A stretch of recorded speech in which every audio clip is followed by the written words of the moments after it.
anyway? I ain't gonna mention it. Well, Okay, Tiffany saw the Michael Jackson movie for free. No, I'm just kidding. oh, Jesus. You couldn't wait to the we are live. live. Welcome for joining us here on another Sunday. Tiffany is in Florida. She's down there with the rednecks. What part of Florida are you, Tiff? I'm in sunny Orlando.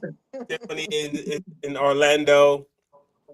Attending your nephew or your My nephew, he wanted to go to, it's a Premiere Orlando. It's a hair show for beauty artists, barbers that own beauty salons and businesses. So we came down to the hair show. all right. And Well, Kevin is at home, and Kevin was early 3 Sundays in a row. Yeah, wow. 5 minutes early at that. 5 minutes. I'm back on the road next week doing comedy, so pray for me. I might be doing the show from the front seat of the Bronco. It won't be the first time. No, it won't be. Excuse me. Yeah. So We're we glad have to be there. Donna is checking in. What's up, Donna? Hey, Donna. Donna's checking in, and we got a few more people checking in, but haven't said anything as yet. But we have a very jam-packed show for you guys today. Well, of course, you can see the topic. The title of our show is "He is the worst president in the history of America. Prove us wrong." And I don't even have to say his name, but I think we're going to be talking about so many Americans are struggling to pay their bills, to basically eat. I saw a woman, I didn't get the video, I wasn't able to download the video, but she said she had when Biden was the president, she was getting $85 for her SNAP, and she was getting some other stuff so she can eat. Said she was doing fine. She wasn't doing great, but it was enough. When the orange man became president, he cut her benefits from $85 to $24 a month, and for $24 a month now it's down to $12 a month. Oh my God! What you gonna do with $12? She said in her refrigerator, she said she has a slice of orange, and she just went through. She has barely enough, a can of sardine. And she said she doesn't know how she's going to make it, and she's not alone. There's so many people who are just struggling. Even the people that like fast food, they say the fast food prices are off the chart. Mm-hmm. If you think you're going to go to McDonald's and get the $5 or the dollar menu's been gone. It's just really hard for people today. I mean, over 600,000 Black women have been fired from their jobs, not to mention all the people who have lost their jobs. Yeah. So it's really, really, really hard. So we're going to start with that today. We're also going to talk about the concert at the White House that was supposed to be celebrating America's 250-year anniversary, and a lot of the entertainers have backed out because Trump is heavily involved, and no one wants to be around him, not even his family. We're also going to talk about Kevin Hart responded to his roast. We're going to talk about that. He doesn't have a problem with the jokes. And Donald Trump's name has been ordered to remove his name from the Kennedy Center. 2 weeks. In 2 weeks? Okay. He has to remove his name from the... Why is his name... He's not an educated... Well, anyway, his name is about to be removed. Also, we're going to show video of a North Carolina police officer punching a Black woman in the face repeatedly over and over and over and over. Luckily, it seemed like a Black police officer stepped in, and even though he was there, he was trying to stop the white police officer, he still kept punching her. And clearly you can see these white police officers cannot wait to beat or kill a Black person. They just, you know what they remind me of, Tiffany and Kevin? Have you ever seen a shark feeding when they go into a frenzy? Yeah.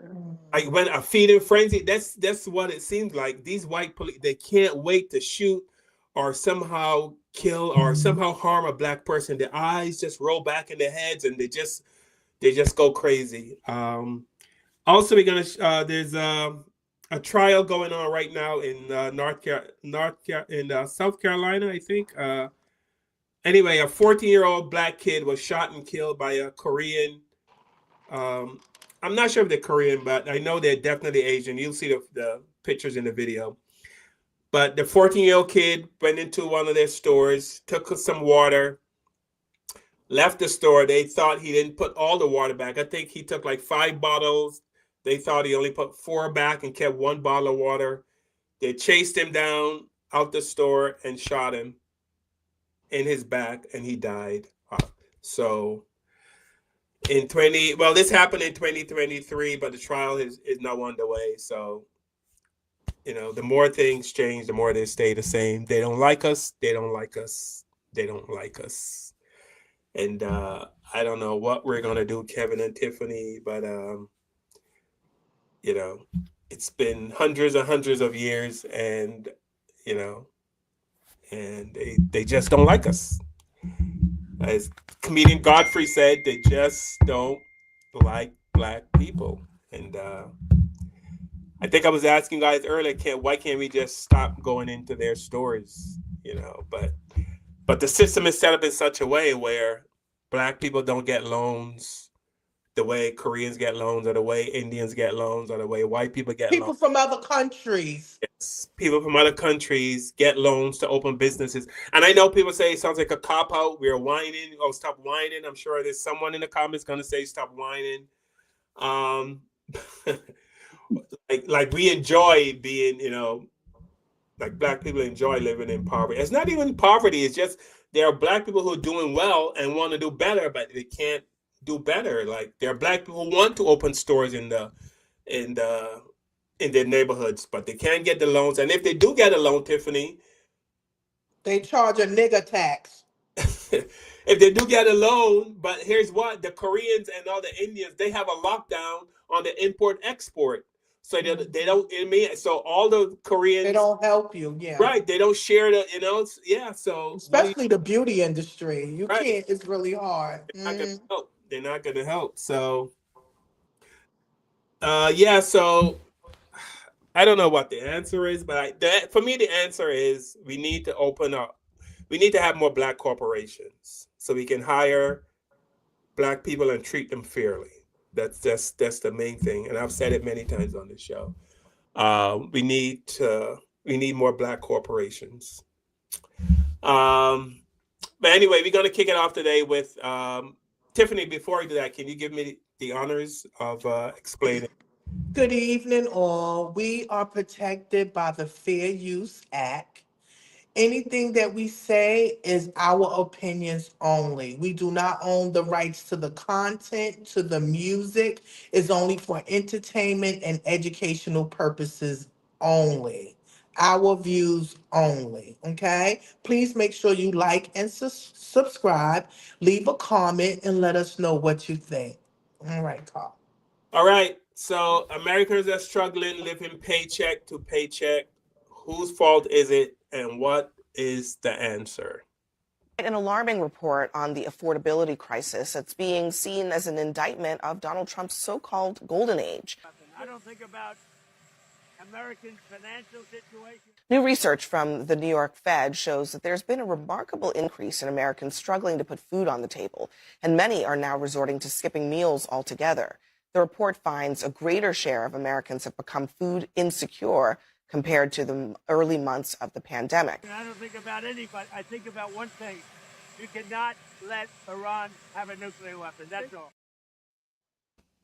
I don't know if people realize the majority of Americans are living paycheck to paycheck. Like, some estimates say 60 to 67%. Some say 60 to 78% of people are living paycheck to paycheck. Like that. This is horrendous, man.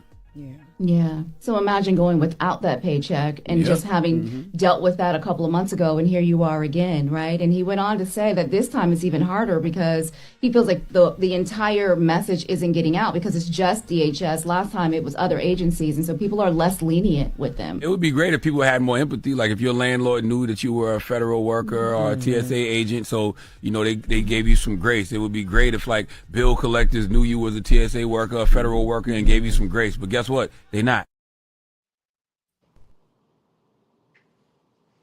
60% of the American public is about to lose everything they have.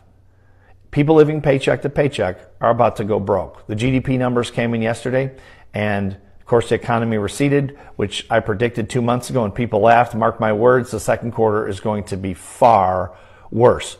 Tariffs on Chinese products at 145% are about to kick in, which means everything you buy from China on Amazon or elsewhere is about to go through the roof.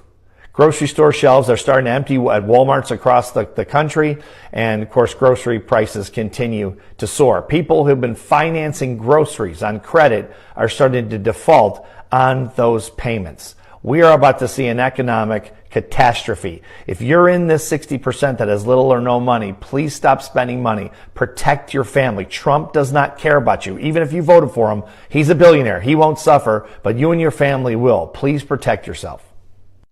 60% of the It is crazy to think that you're going to remove 600,000 black women from the workforce and think that your economy is going to thrive. It is crazy to think that you're going to remove black women who are basically heads of households in about 60 to 70% of black households from the workforce and think that goods and services are going to continue to thrive and be purchased. It's just not going to happen. See, the plan was to get rid of black women out of the workforce because they figured out that in the past they attacked black men. Right? They attacked the black man, they attacked the family man, the working man. And it didn't work because black women rose to the occasion. We rose to the occasion. We became more educated. We became business owners. And we basically said, hold my beer, we got this shit. You fucking with the men, now we got to rise to the occasion, in which we've done that. So somebody over there on that other side said, hey, get them bitches out the workforce, because if you eliminate them, the men won't be able to match them because they're already outpacing their men in salaries, education, job skills, businesses, whatever, right? And it worked for a minute because a lot of us are still looking for work. However, you did not account for the economy being this motherfucking bad. Sales are down everywhere. Want to know why? Because black people, especially black women, are the number one consumer of all sales, all services and goods and services. And now you're looking like, oh shit, this may have backfired. Well, guess what, motherfucker? It did. So to whoever came up with this grand plan to get us out of the workforce, kudos. But now you suffer. And we watch you suffer, because one thing about us, we gonna always figure it the fuck out. We got a plan right now. Y'all won't know it though. But we working on something right now. So congratulations. You fucked around and now you're about to find out.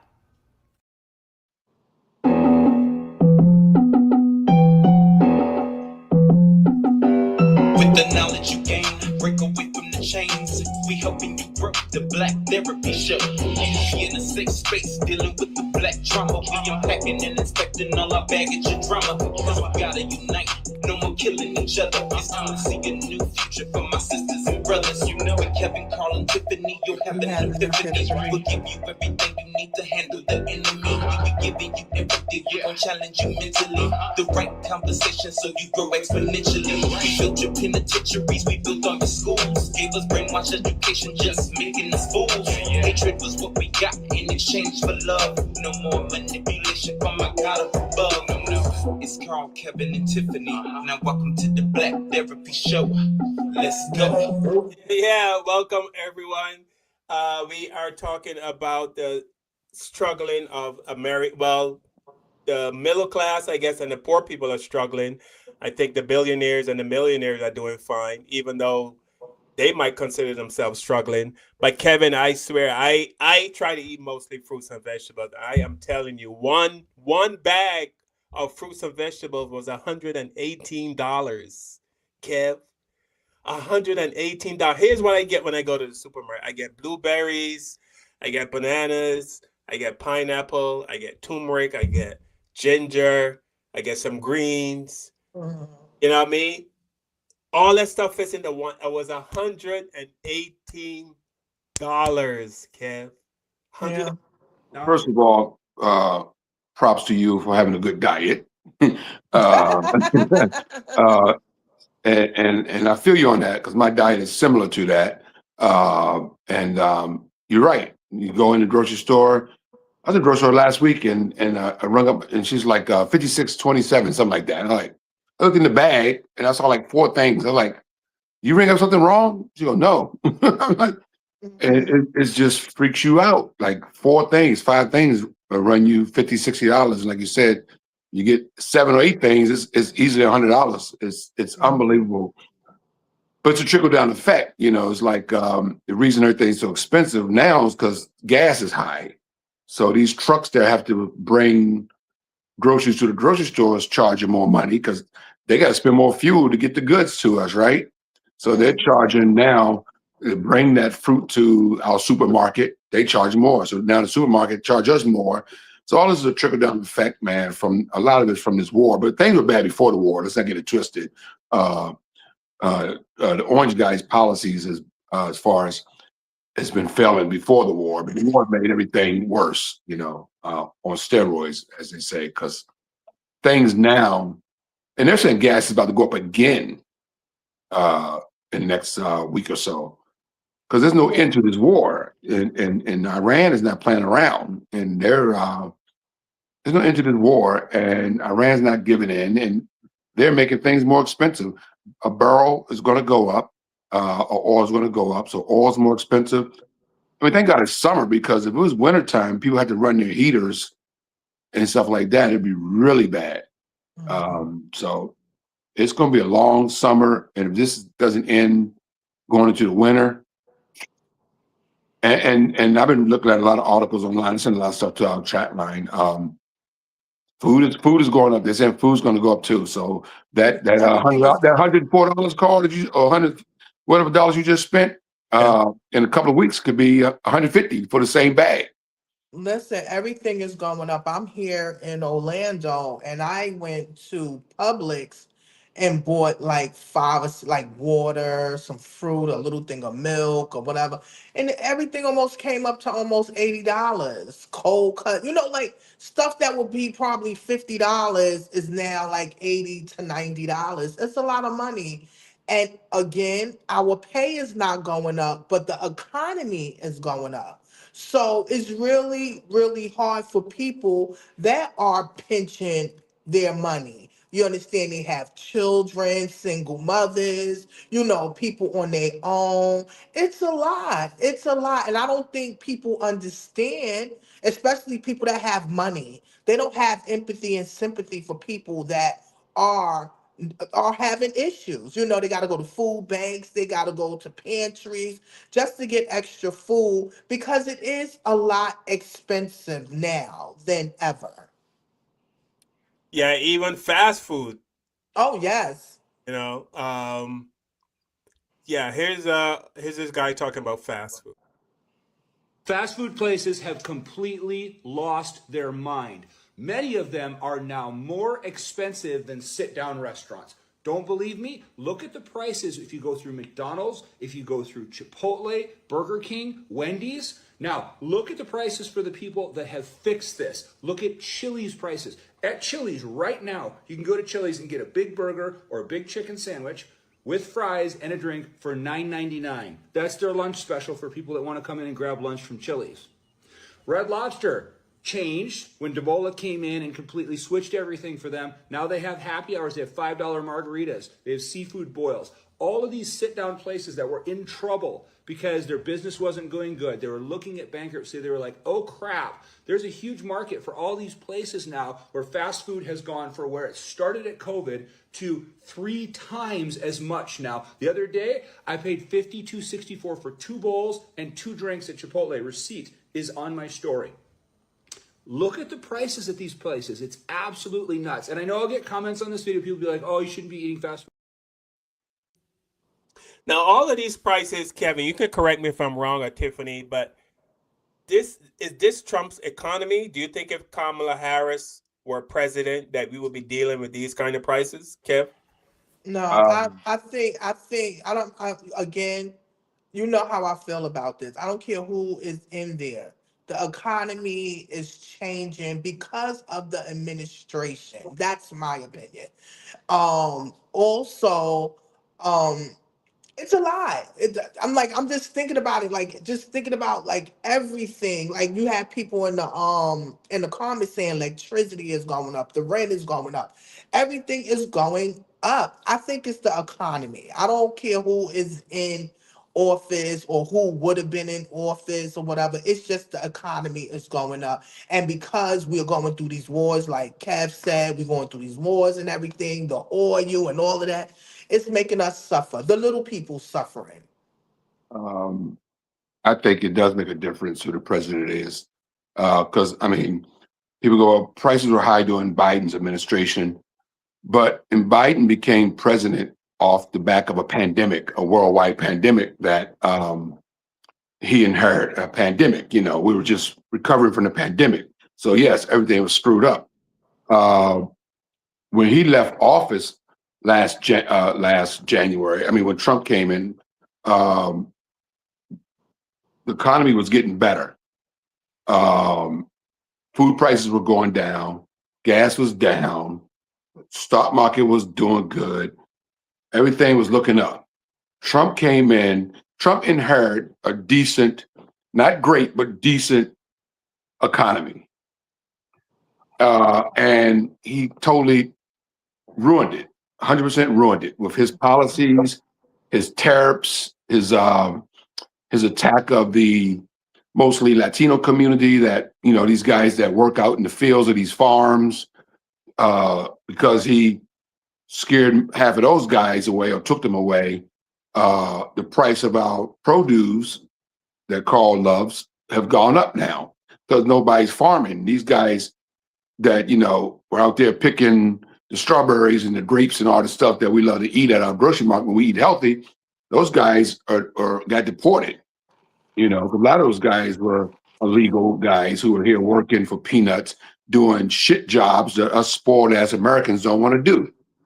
You know, we don't want to be out in the hot fields picking corn and grapes and apples and oranges and all this stuff. It's hard work. We don't want to be in the slaughterhouses killing the cows. You know, we eat our big steaks at the steakhouse or get our steaks from the supermarket. Those cows, you know, and pigs, if you eat bacon or whatever the case may be, it's nasty work. No, they wanted us to go back in the fields. We don't talk about it because we see it when it's all wrapped up and looking pretty. But you know, those animals are slaughtered, right, and made into the products that we buy that look good, wrapped up in the grocery store. As far as if you're a meat eater, right? So, or a fish eater, you know, the fishermen and stuff like that. So all that caught was, like I said earlier, a trickle down effect that caused prices for everything to go up. I don't know if Kamala Harris would have made things better. What she would have did was not done what Trump did, and that is spend billions of dollars on ICE to make this police force attack people and take away people's jobs. 600,000 Black women will still have their jobs as Kamala Harris was president because she wouldn't have fired them like Trump did. Because those women that lost their jobs or were forced out of the workplace, those jobs have been replaced by white men, you know. So Ms. Harris wouldn't have made that happen. She wouldn't be a woman of color and come into office and say, hey, while I'm here, let me get rid of all these Black women from the workplace. That wasn't going to happen. So there'd be ICE wouldn't be running around attacking everybody if she was president. This war wouldn't have happened, which means most likely gas prices wouldn't be where they are right now, and food prices wouldn't be where they are right now, because she would have piggybacked on her and Biden's economy, which wasn't bad. It wasn't great, but it took 3.5 years for it to get somewhat respectable.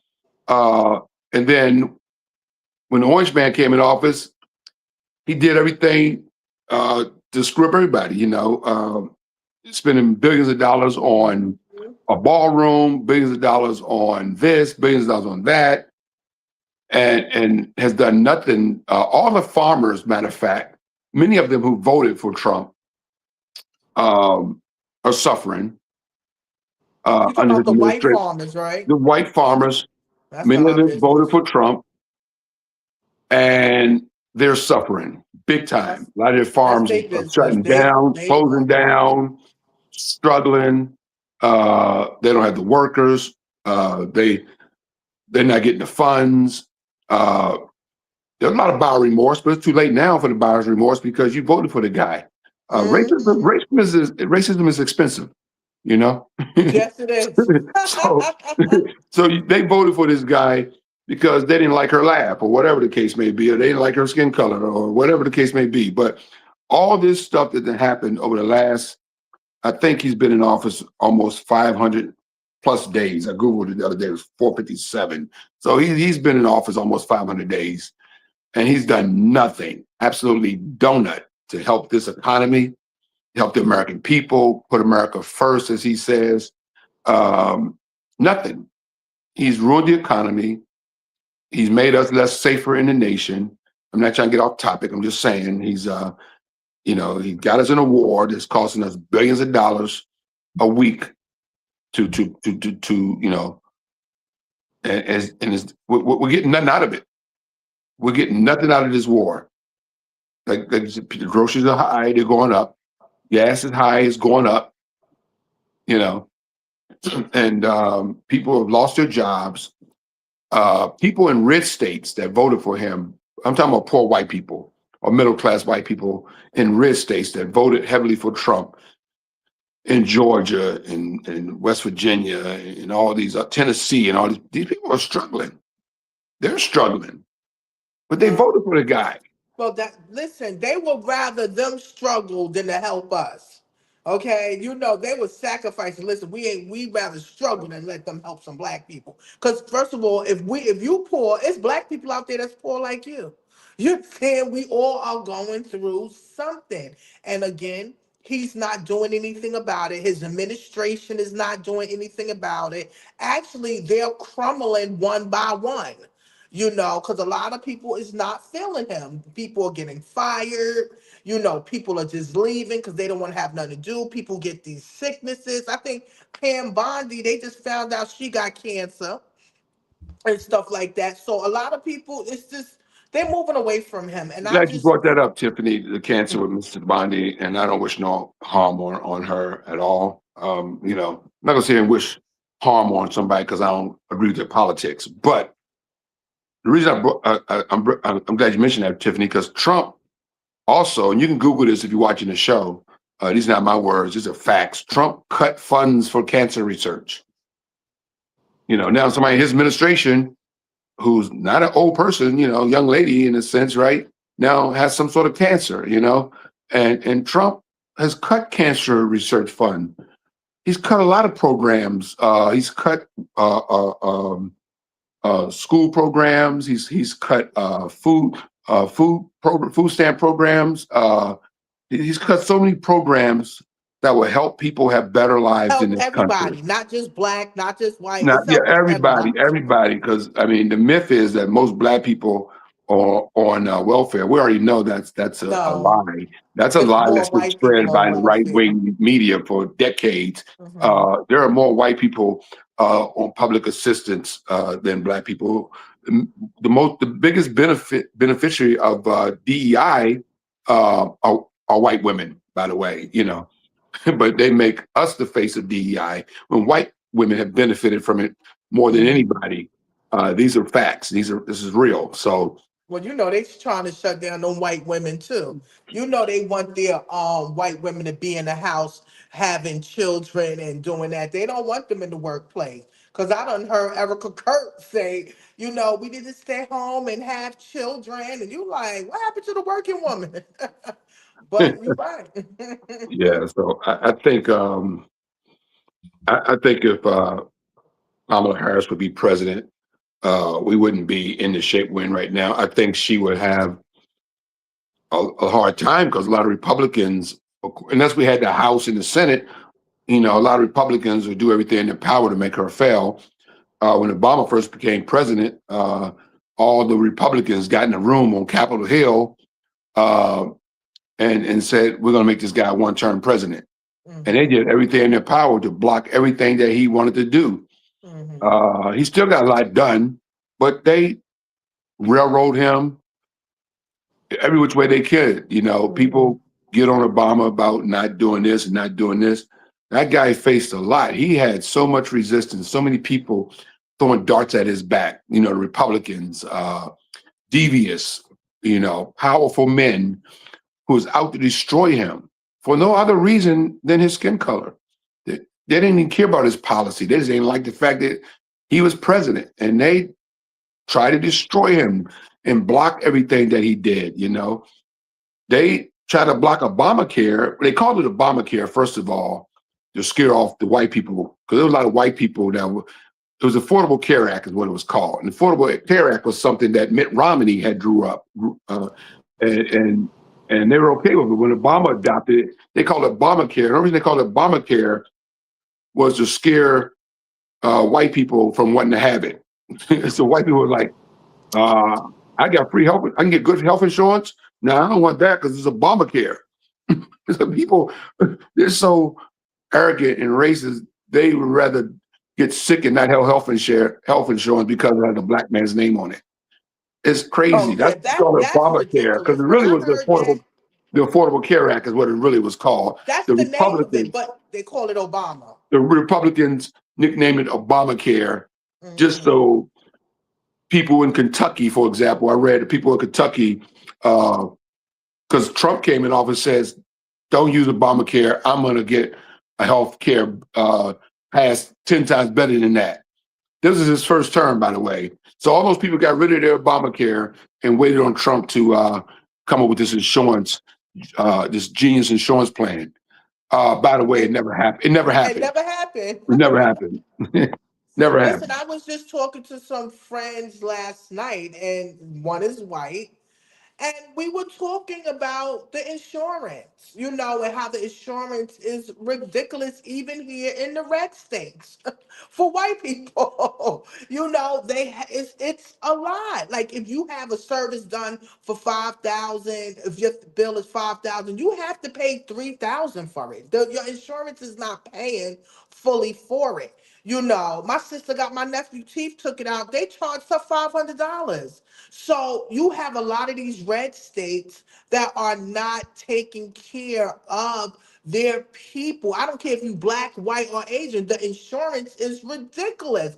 We need better insurance. And if he felt like Obama's insurance or what he was promoting wasn't good enough, why you didn't put together a better plan for your people?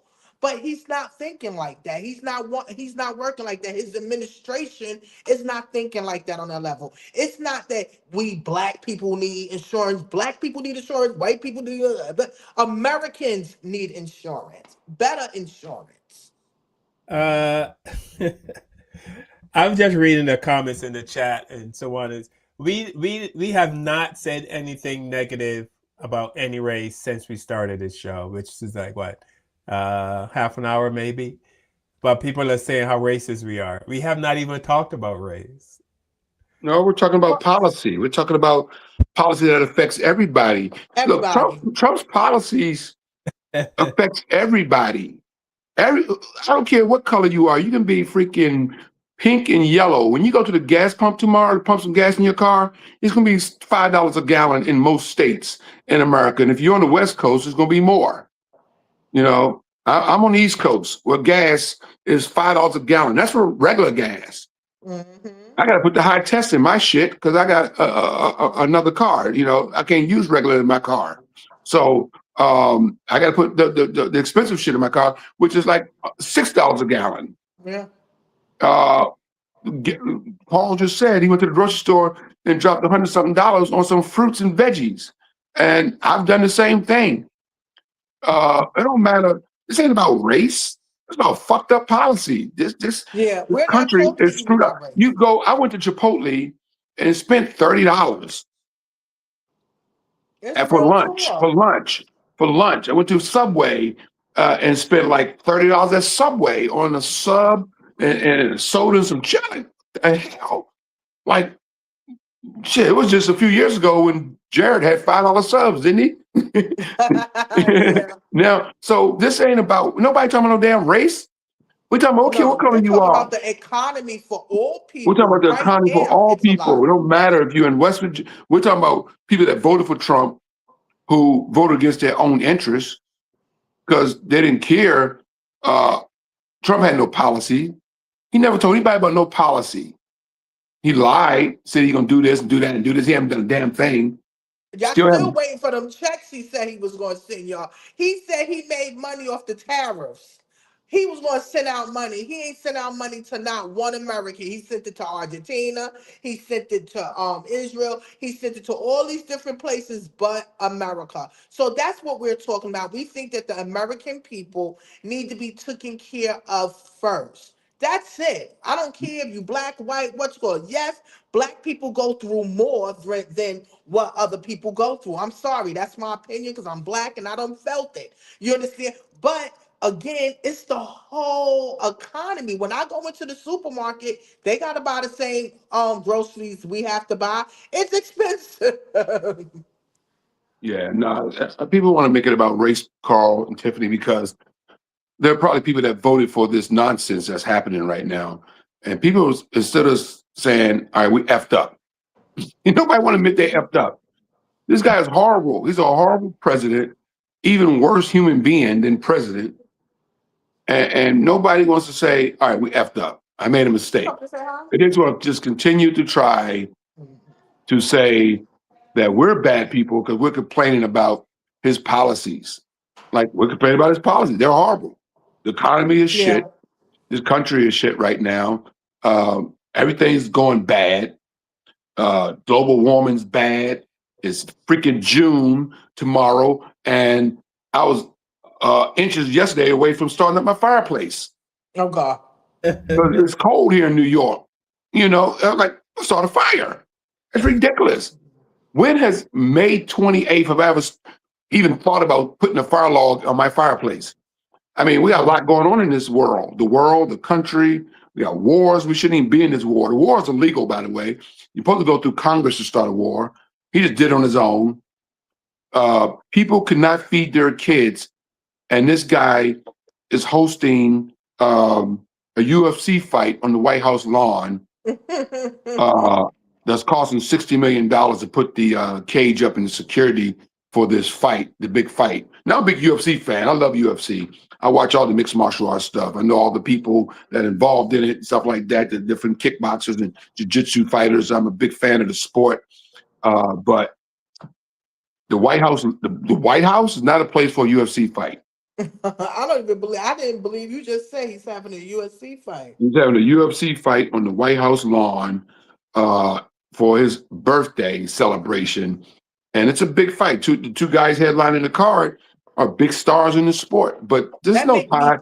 There's no time to be spending $60 million on a UFC fight.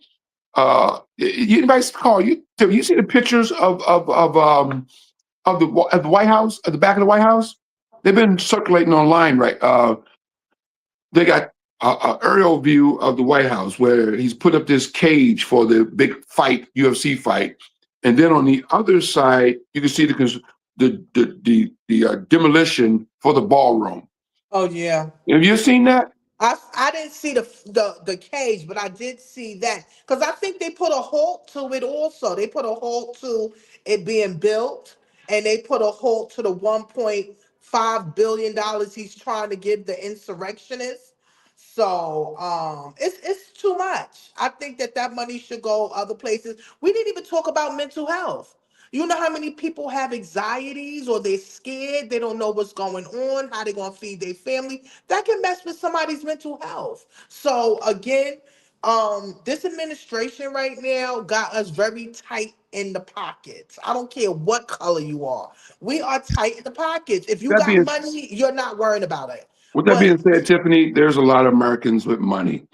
The reason I'm bringing this up, I'm also a big NBA fan. If anybody don't know by now, San Antonio Spurs is playing the New York Knicks in the championship starting Wednesday. The New York Knicks is in the championship. They haven't been there in 27 years, so it's a big deal. New Yorkers are like going crazy right now, right? yeah, I heard. I'm a transplant to New York. I'm from the Maryland area, but I'm rooting for New York. I live here now. But here's the deal. The cheap seats, the nosebleed seats is $600 just to sit at the top of the freaking stadium and where Oh everybody just like, no. you know how much money it costs to sit down there on the floor or in any decent seat where you can get a close-up view of the players? Thousands of dollars. And Madison Square Garden will be sold the F out next week. Who are these people? There's a lot of people with money. Not only are you paying thousands of dollars to watch a basketball game, then it's the food you got to buy when you get there. You got to pay for the parking It's just outside expensive. of Madison Square Garden. Most people going into New York City going to cost you $30 just to go through the tunnel. You know how expensive it is to go to a Knicks game, and that place will be sold out. Period. Every game the Knicks play at home in New York City will be sold out. You probably can't even get a ticket right now. Even if you're a millionaire right now, it's probably already sold out. But so when I think about that, and that how much money people do have, there's so many people with money. Tiff, it's not all Americans. It's this whole different world. Yeah, it's the middle class and the poor people that are struggling, that's affected by the $5, $6 gas. I'm at the gas pump bitching like crazy, right? Some bullshit. But there's people that this doesn't affect. Yeah, it doesn't And affect it affects us. I know it affects me when I I'm go in that store, when I'm out at a comedy club performing, right? And I'm looking in the audience and people are out there that drinking. I just performed at a casino last week. People were drinking and eating, watching the show. And after the show, guess what they did? Went to the tables and gambled. Went to the slot machines and gambled. And I'm thinking, where's all this money coming from? Like, I'm an entertainer on stage, and I can't afford to go do what they're doing. People are pulling the slots and throwing money on the tables and gambling and all sorts of stuff, eating expensive food, watching the shows. I'm like, there's a whole nother world.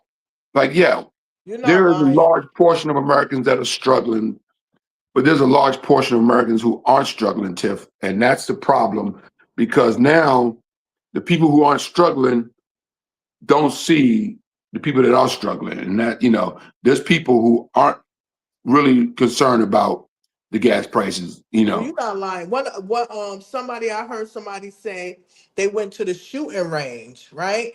Right. And I didn't know that they charge a lot for ammunition, right? Yes. This person said that they spent $800 in ammunition just to shoot at the shooting range.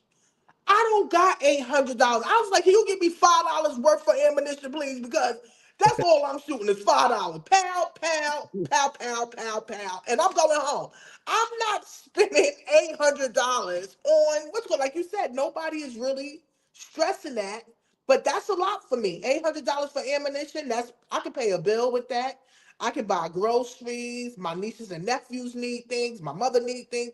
We think totally different. So I get what you're saying. A lot of people Until is rich not people, feeling. until rich people start filling in their pockets, calling Tiffany, until their businesses are starting to get hurt and they're starting to feel stuff, then I don't think anything's going to change. I think when people who could really start feeling like when people with money go, man, but I don't think it's going to change because they don't care. There's Here's so many people with money that just don't care about the middle class. All right, here's a white guy who said he probably kind of feels the same way a lot of the people watching the show are, but he's tired of apologizing for being white. I'm going to say this and I don't give a who cries in the comments. It's about to get real. I'm done apologizing for being white. Every day it's check your white privilege. I didn't write Jim Crow. People who never picked cotton want a check from people who never owned a plantation. I was born in the 1980s. I'm not guilty. I'm not sorry. I never was. Nobody's asking you to apologize. Society's just asking you to acknowledge and behave accordingly, and that shouldn't be difficult, and it certainly shouldn't make you this angry. We're asking you to acknowledge that our society has been built on the back of those who were exploited just because of the color of their skin. Acknowledge that America still very much operates on the principle that rights and opportunities vary depending on that color of your skin. Acknowledge that whether you want it or not, whether you're looking for it or not, white privilege exists. And white privilege isn't about you demanding to be treated better, so calm down. White privilege is about black Americans being treated differently. Because whether you like it or not, whether you want it or not, whether you celebrate it or not, the truth is that black Americans are still receiving prison sentences that are 20% longer than white people for the exact same crime. And black Americans are still less likely to be approved for a mortgage than white Americans with the exact same financial profile. And right here in the United States, black students are more likely to be suspended or expelled than white students who commit the exact same violations. This is what we mean when we talk about white privilege. Nobody's asking you to apologize because you personally are white. We're asking you to acknowledge that black people are still running our society's competition for success, burdened by inequality and injustice. I shouldn't apologize because racism existed until 1868 shows us how blind you are to the daily systemic injustices black Americans have to endure every day. And that is probably the most glaring example of white privilege you could ever give us.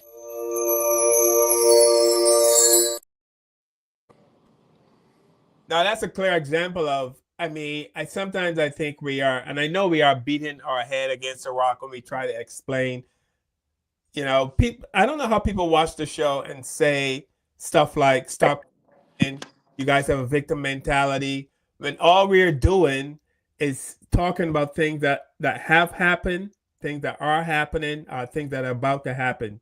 No one is on here going, whoa, it's me. I'm gonna, give me. No one on this show is asking for any handouts.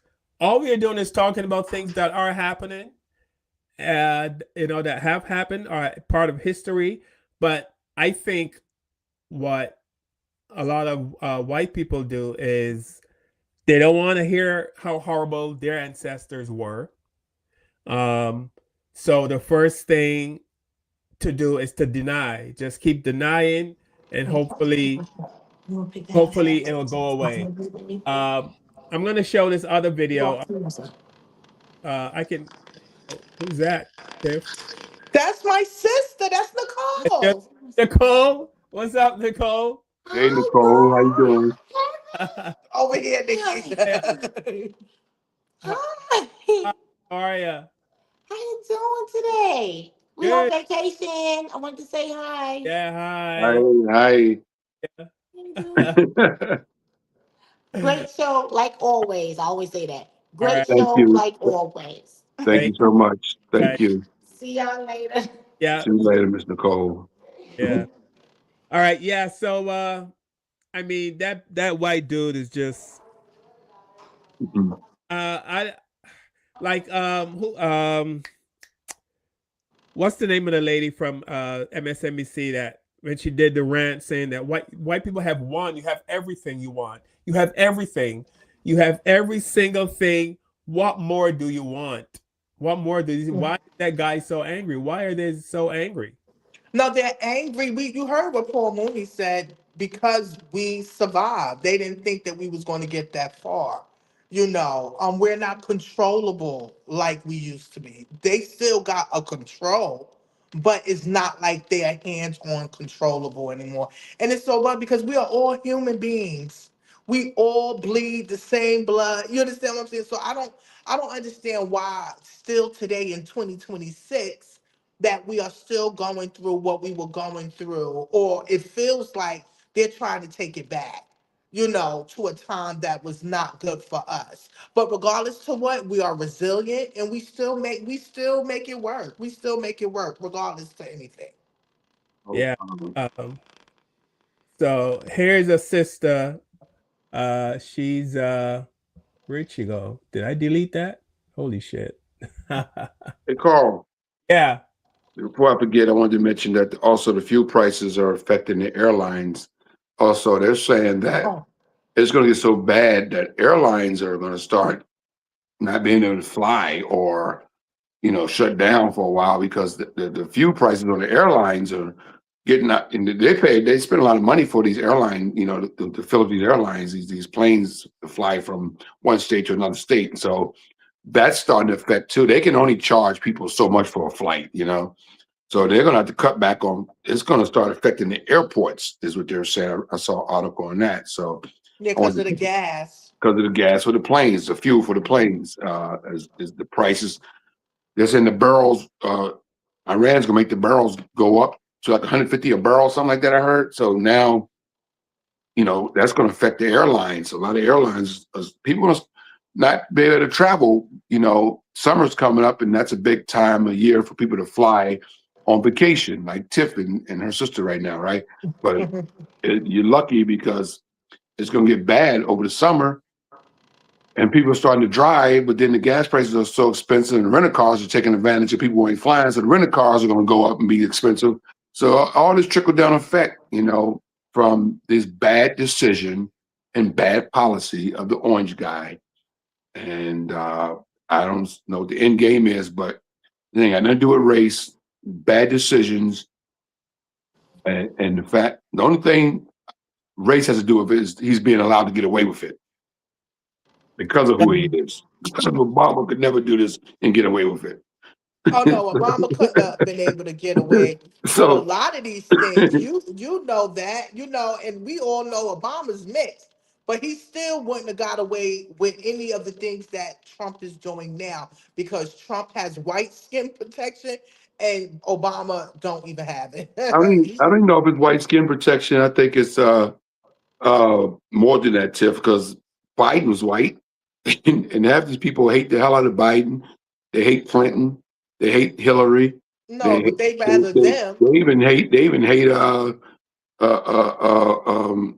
Jimmy Carter, and he's dead, and they still picking on him.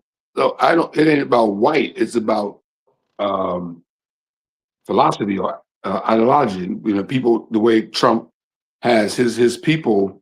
Well, we know why most of these people voted for him, because he came down the escalators in 2016, right?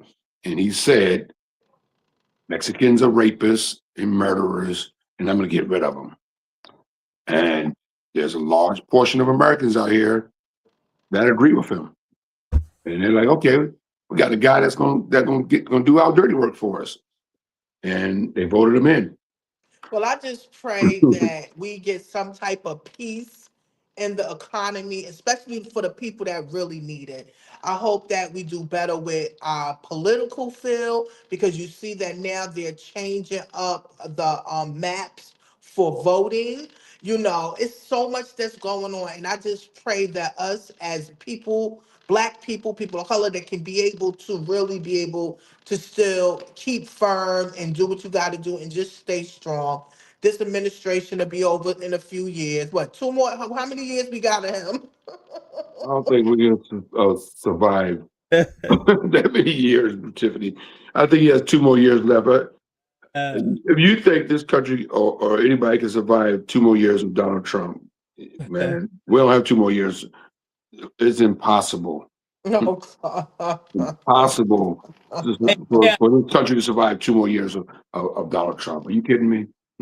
I'm always amazed at how fired up people get because we talk about racial. You in the chat? I know the chat is popping. What's up, chat? Yeah. I want to say, what's up, chat? We do see you. One guy went up there and was like, "Y'all idiots think that I am white." No, we don't think that you're white. You're the idiot. So anybody that's calling us names, it's just going right back to you. Yeah. Okay, we redirecting that right to you. All But right. again, thank you for being in the chat. We appreciate y'all because we want to know your opinions also. Kevin, are you an Eminem fan? You like Eminem? Yeah, I like Eminem. I mean, Nah, I don't like him. You don't like Eminem? Did you guys? I like Eminem. What do you do? What do you do to you, Tiff? First of all, he is a guest in hip hop. That's it. That's all I'm telling you. He's a guest in hip hop. I still like his music. Some of it, anyway. Talk to me. Wow, what happened? Well, they're claiming that back in the day, and I don't think he's denying it, he had some harsh words for the black community. I wouldn't be surprised. What white person undercover don't have just a little bit to say or a lot to say about black people? I'm not, listen, I say a lot. I grab my pocketbook when I see white people. Is it factual, Carl? Is Yeah. it rumor or speculation, or we Right. have some proof on this? All right, here we go. Let's see it. A lot of people, when I brought, even when I exposed the racist tapes, he made racist tapes about black women and about a whole bunch of stuff. His three white guys, two of them have died now, that he started rapping with before the whole Detroit thing. He would make racist tapes and talk bad about black people. Wow. The white boys came up to the office at the Source one day. I was in Puerto Rico. Dave called me. He was like, "Hey, you got to get up here." They got a whole mixtape of Eminem with saying porch monkeys and nigger this and black women are hoes and all kinds. Oh yeah, absolutely. So I flew up there. I met the guys. They was trying to sell the tape for $50,000. I gave them 15. We because they had been trying to sell the tape for over a year. I gave them 15,000, and yeah, we exposed it. But the internet wasn't out back then, so everybody turned a blind eye. He made a song called. Oh man, it's on YouTube, and it's man, I forgot the name of the damn song now. But it's about black women and about how black women are hoes. They just want your money, and he says it, Oh, y'all forgot Eminem was racist too, huh? Y'all don't remember he did that whole song dissing black girls? Well, let me give you a reminder. I surely won't never date a black girl because blacks only want your money, and yes, it ain't funny. Oh my God, what the fuck? Do you need to hear more? Because there's more. Hold on. Cause like I said, you're a whore. Black girls and white girls just don't mix because black girls are dumb and white girls are good chicks. I don't like no racism, so we ain't just gonna point the finger at Hulk Hogan only. Y'all still listening to Eminem to this day, and y'all heard the proof right there, so what y'all gonna do about that? Y'all still gonna support him? He's still racist. I don't give a damn if the song is old. He's still racist. He still said it. Go ahead and put it in the comments. Let me know how y'all feel about it. Follow me. Are we banning Eminem? Are we kicking him out the cookout or what? They call it the racist rap hour tapes. Black girls and white girls just don't mix because black girls are dumb and white girls are good chicks. Cause black girls are dumb and white girls are good chicks. Zeno and Maze announced they would be playing a tape of Eminem rapping racist lyrics. There was actually more records. Yeah, where he's saying nigga and all that shit. Because I don't like that nigga shit. Calling black people monkeys and stuff like that. A lot of the stuff that was on that tape never got out. They was already trying to sell the tapes way before I even think me and Eminem beat. We got to make this the same way that you guys have treated Mike Tyson. It is an insult to the ancestors. Kobe Bryant. It is an insult to the race. O.J. Simpson. And it is an insult to every black person. Eminem claimed he had made the tape out of anger, stupidity, and frustration after breaking up with an African-American girlfriend.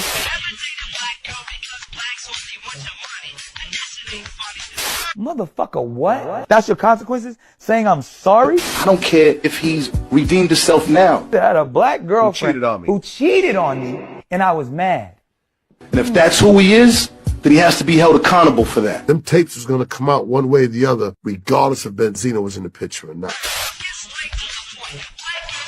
That song is what you call individual racism. Where one person has an oppressive mentality, feels they're better than another group of people, and has an oppressor's position to say what he said. So, Benzino, used to be the owner of the Source magazine.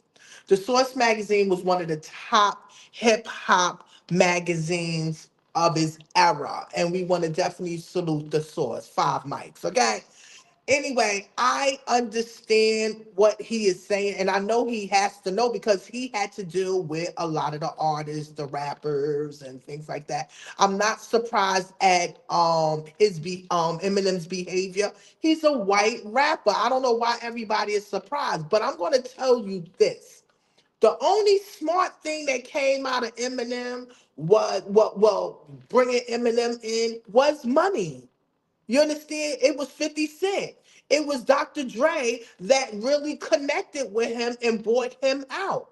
And they made a lot of money off of him. And listen, I get it. They made their money and stuff like that. But you got to be careful because all money ain't good money. So you see, he's not rapping like that or anything like that. He does little stuff. But again, I'm not surprised about his behavior. People talk about black people all the time, especially rappers that are not our color.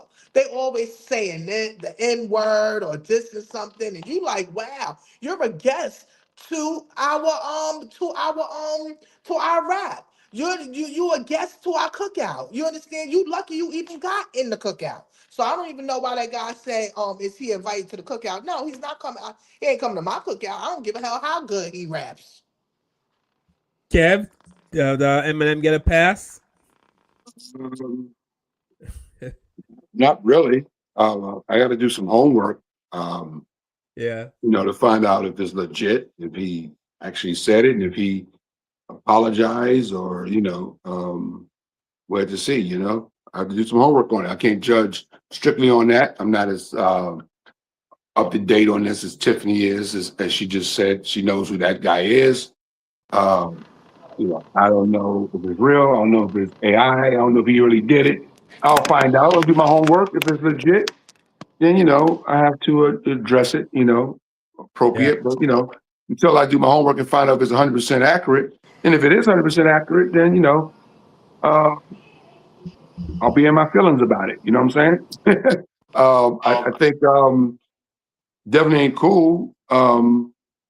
But like Tiffany said, people, do racist shit all the time, right? I think, and then they regret it and change. And it's up to us to say, okay, we forgive you, and or we forget about it, or we can say, hey, F you, You said you did something racist back in 1991, and now we find out about it and we're pissed about it. So, I have to check it out though, make sure it's legit before I, get caught up in my feelings. But if it's real, I'm not gonna be happy about it, Yeah. Well, I mean, is an apology enough? Is that enough? If somebody said something back in the day, is it enough? I mean, Kevin Hart said something about gay people back in the 80s or the 90s, right? And then he couldn't host the Oscar awards, the Oscar show. Right. I think you're right. I mean, we have to that's an interesting question, man. Yeah, I mean, nobody forgives us. We know that, but we are the most forgiving group of people on the planet. So nobody ever forgives us for anything.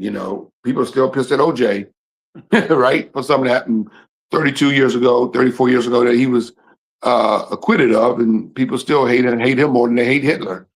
So, but we are very forgiving people, man. More people hate OJ than hate Jeffrey Dahmer. Yeah. Seriously, that's a real fact. Yeah. Jeffrey Dahmer murdered 11 men, boiled their bodies and ate them, and he don't have the hate fare. Dylan Roof doesn't have the hate fare that OJ has, and we know what he did. So but we're very forgiving people. So we're cut from a different cloth, Carl. So we may forgive him. Eminem is not really relevant anymore. I don't think the dude had a major hit since the early 2000s. He's a great rapper, but he's not as hot as he was back in the 90s and early 2000s. He's not a huge megastar anymore. He's a multi-millionaire. He made his money, living his best life. He's not relevant. I don't turn on the radio and hear no Eminem shit unless it's an old song that's being played on a oldie station or something. LL Cool J's rap station plays him a lot. LL Cool J has a rap station on Sirius XM if you want to hear some old hip hop. I don't. Yeah, he's not even in my playlist or anything. Yeah, Eminem is not relevant anymore. Right. He hit his peak, made his millions, and whatever he's doing to live his life, he's living his life. So he's not relevant. But we don't know what he does in his private life. He may, he lives in Detroit. from what I understand. So he's from Detroit, right? We don't know if he may have spent some money to put some money into some projects or something out there, maybe helping other people, maybe help some black kids. Who knows what the guy doing in his private life? That's what I'm saying. We don't know what these people do when they get their money and they get their fame. You know, a lot of people regret some of their past history. We all got skeletons in our closet, right?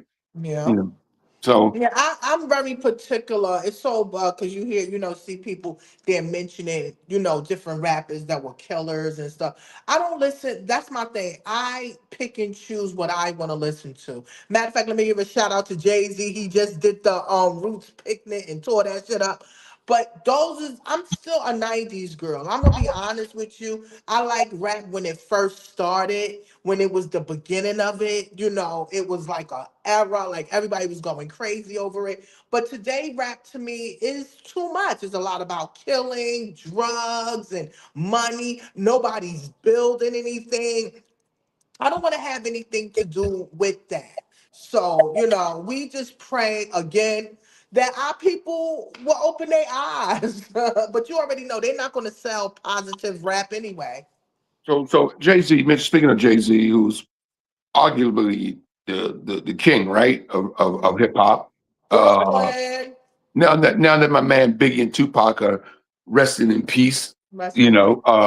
got to give Jay-Z his props. He's the man. I'm not a Mhm. huge Jay-Z fan, but I respect, what he does. The man is definitely the man when it comes to hip hop. You can't even deny that, right? And his concert's going to already. I think they probably already sold out. I saw the Oh clip he yeah, did. I saw the clip of him at the picnic thing. He did kill it. he did. He's a bad dude, right? But he's also a billionaire. Uh, and and what is he doing to give back to the community? We know where he come from. He come from the slums of He New has York a City. foundation. He has a He has a foundation. He has the foundation. Okay. Sean. He has a foundation. You can look it up. It's called the Sean Carter Foundation. Okay. His mother is in charge of it. They help kids go to college and stuff like Okay. that. So he do things. He's just not saying it's a public service announcement. He's Okay. I not can that dig it. I person. appreciate that. Thank you for that Yeah. information, Tiff. Mhm. I mean, it's good to know. That's good to know because Yeah. him and Beyonce got a lot of that paper, a lot of trees and died for their bank Yeah, but account. they have foundations that if you want them to help you or you come up with a proposal, they will help you. You All just right, gotta no, go all through the right. paperwork. Are You you gonna understand what send that email to the Black Therapy Show? Needs a studio. We need a studio. We need some real cameras, and we need to get this day on TV on Listen, cable. I like being regular. I'm not gonna lie to you. I like being regular. I like feeling safe. I don't want too much craziness because success comes with a lot of craziness and crazy people. You We should got know crazy that. people watching us. Hey, Tim, we got crazy people watching us right now. That's Oh, why listen, I I'm stopped. looking in the That's why chat. I You sure stopped do. mentioning a lot what I do for a living or where I'm at, or Mhm. when I first started doing this show, I used to do it in my office in front of my posters and stuff like that. You notice my scenery has changed because Mhm. I realize now that we're on YouTube, we got a lot of crazy people watching us, Mhm. a lot of haters, so it's already too late. We don't have to be Reverend Shopping to get hate mail or death threats. We can get it doing this little ass show every Sunday. We can get death threats. So for all them haters all that hate mail we get on this show in the chat box, I don't even read it. Carl reads it. I don't even read that stuff. My system can't take it. I don't even want to read none of that crap that's You coming don't want to through. read it because they talking about your ass up a storm. No, They can't talk about me. I'm living my best life. They can they talk about me talk all they about me want. too. They can talk about me all they want. I don't care They about what talk they about say. me too, Cam. One told me, he said, well, I think he said, I'm hungry, I need to eat. All right. So Kevin Hart responded to the critics of his roast, and I guess he didn't. But his critics were mostly. I haven't seen any white people saying anything about about the roast, like commenting. But apparently a lot of black people, self included, feels that he could have defended George Floyd at least. He could have stood up and defended George Floyd. I don't see anything funny about George Floyd jokes. I just don't. And I'm a comedian, and I used to say anything as long as you can make it funny is funny. But after watching George Floyd die, in my eyes, and I will be honest and tell you that I was traumatized by watching George Floyd die. I watched a person die, so I see nothing funny. And if that was me and I were Kevin Hart, which I'm not, I would not have interrupted his set, because Kevin and I both know it's rude. Once you interrupt comedians, we work off timing, and every joke, this one comes next. You do the setup, the middle, punchline, boom, and so there's a rhythm to doing comedy. And the guy was doing comedy, his style of comedy. So I wouldn't have got up and broke his set. But afterward, I would have said, you know what? You had a good set, but the George Floyd thing you said was not, I didn't appreciate that. He could even after, when he went on the Breakfast Club, he could have said something about the George Floyd joke. But here's what Kevin said in response to his critics. Yeah, the George Floyd joke, it wasn't a tasteful joke to our culture, to our audience, but our audience that's watching the roast, if you're watching the roast, you get why they're doing it. You get why the racial humor is on the table. Like, it's not, I wasn't shocked. Like, that's what they do. Go look at the Tom Brady one. Like, that's what they do. It happens every year when they do a roast. It's not new. This isn't a new. I think with certain things, not say it. You ain't lead with that, Kev. You should have been leading with that the whole time. Because I don't need to. People just want to know you care. I don't fucking need to prove to people that I give a fuck. Yes, you do. No, I don't. Just this time. This one time. No. Yes, this one. No. If you open that door, then that's the door that people expect all the time. Why the fuck do I need to do that? I think it's because of how much the George Floyd situation affected so many people.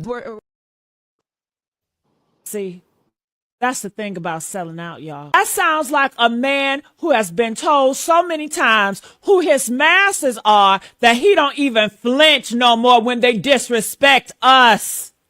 That's what that sounds like.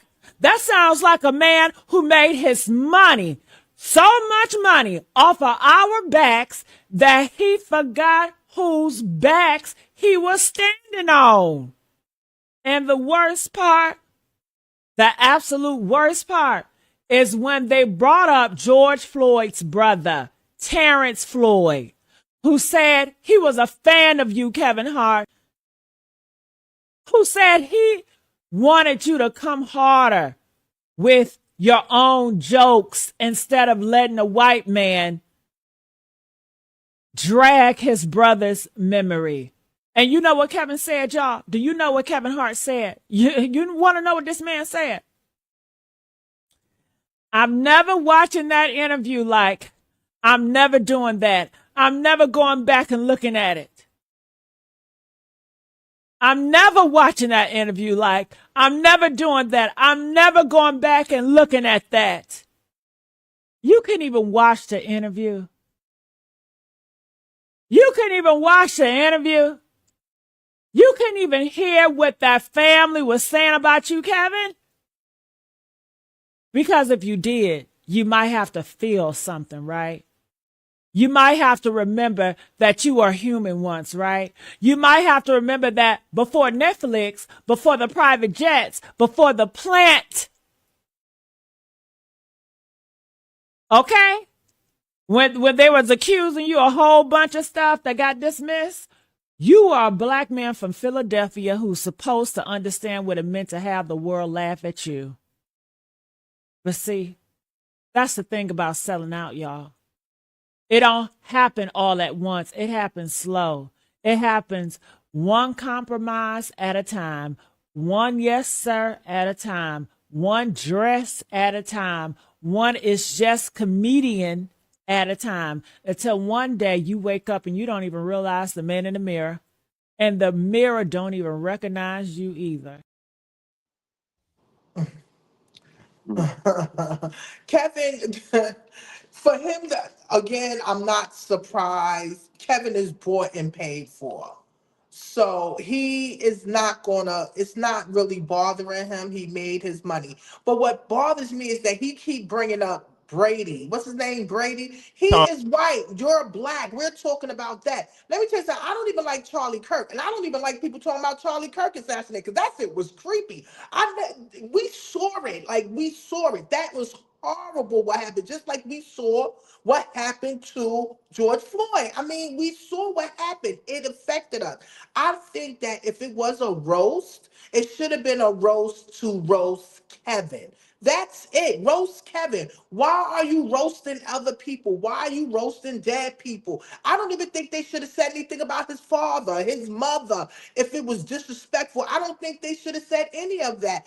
But they said it was a roast. And you hear somebody say, y'all probably didn't see the whole thing. I saw the whole thing. And the whole time my mouth was open because I was in a state of shock because that's type of comedy I don't like.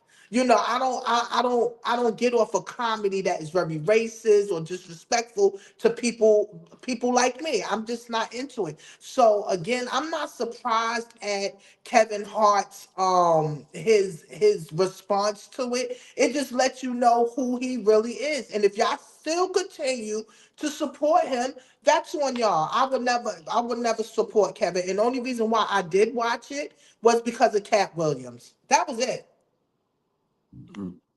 Wow. Do you know you know Kevin at all, Carl? Or Uh, work with him, met him before or anything? I was in his presence at the Comedy Cellar when Patrice was around. It was back in the day with Patrice O'Neill, and we were hanging out. But I wouldn't say I know him. I was just at a table, in an area where he was. But I wouldn't say I know him because he certainly doesn't know or remember me. But I was just in the proximity in an area with him before. Gotcha. But but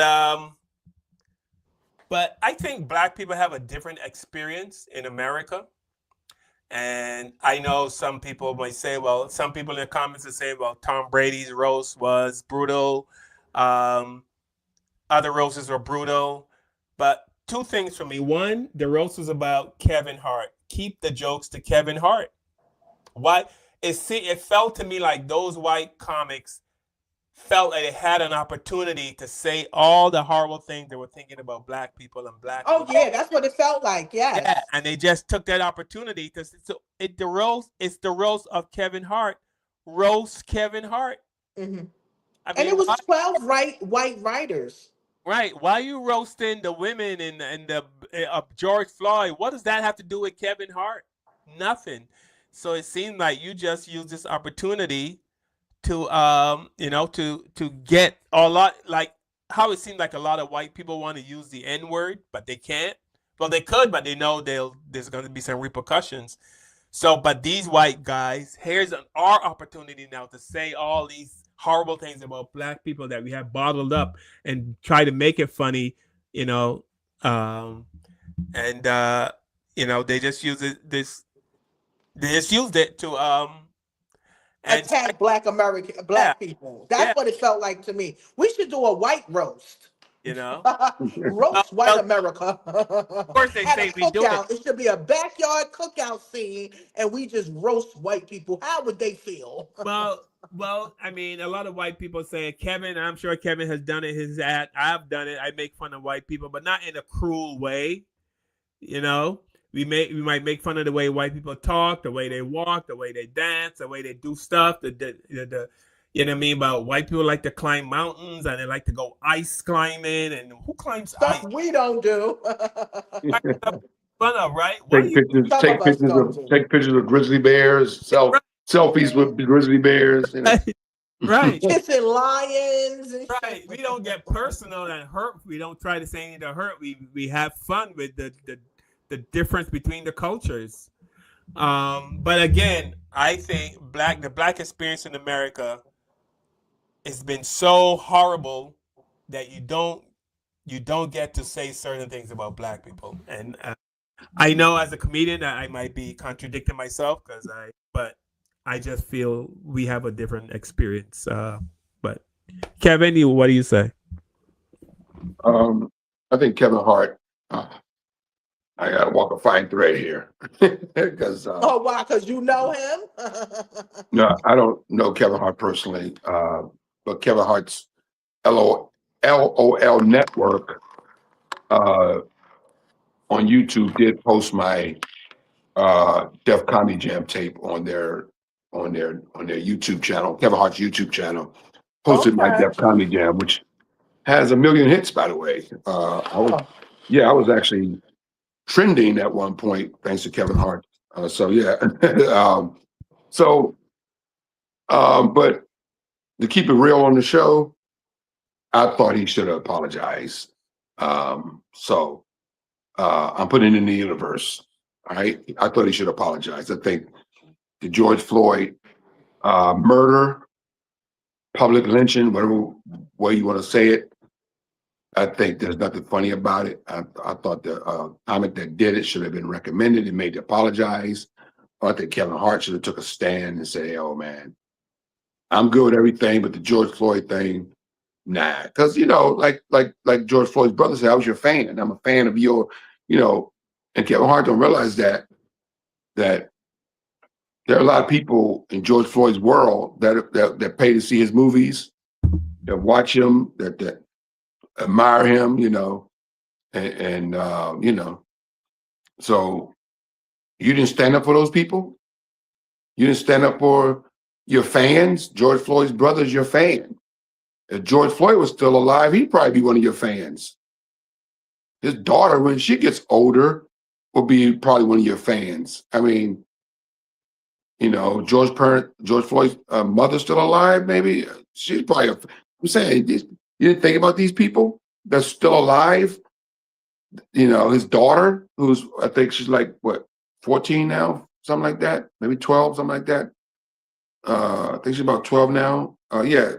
You don't care about his daughter? She goes to a public school. She's not she goes to a public school. She got, kids, her friends or kids in school that hate on her, got to, throw that in her face, So yeah, I mean, can you imagine what a young girl like that got to deal with? Having a dad, your dad is George Floyd. You know how much crap she probably deal with every day or every week in school from mean ass kids. So yeah, he should have took a higher higher road on that one. So I'm disappointed that he didn't push back on the George Floyd joke. He didn't push back on the hanging joke either. There was the one joke where what's that little plant that they the little, I can't think of the name of it right now. It's like a real small plant they sell in the stores. The bonsai plant. Yeah, somebody said that Kevin Hart's so short. If he used to be hung, he'd be hung from a bonsai plant. Did you hear that one? Yeah, I heard that one. Yeah. Yeah. He didn't push back on that either. I just don't think a white comedian can stand on stage and tell jokes about black people being hung, lynched, and murdered by police officers. I just think it's 100% unacceptable. Unacceptable. Yeah, it's unacceptable. It should not happen. And Kevin Hart should have pushed back on all those jokes. Yeah, I mean, I watch YouTube. I watch one of my favorite comedians is I'm having a brain fart right now. One of my favorite. I used to watch the Frank Sinatra roast on YouTube. You ever watch those, Carl? I watched it with Dean Martin. Dean Martin, Frank Sinatra, and those guys got roasted hard. And they did racist jokes towards Sammy.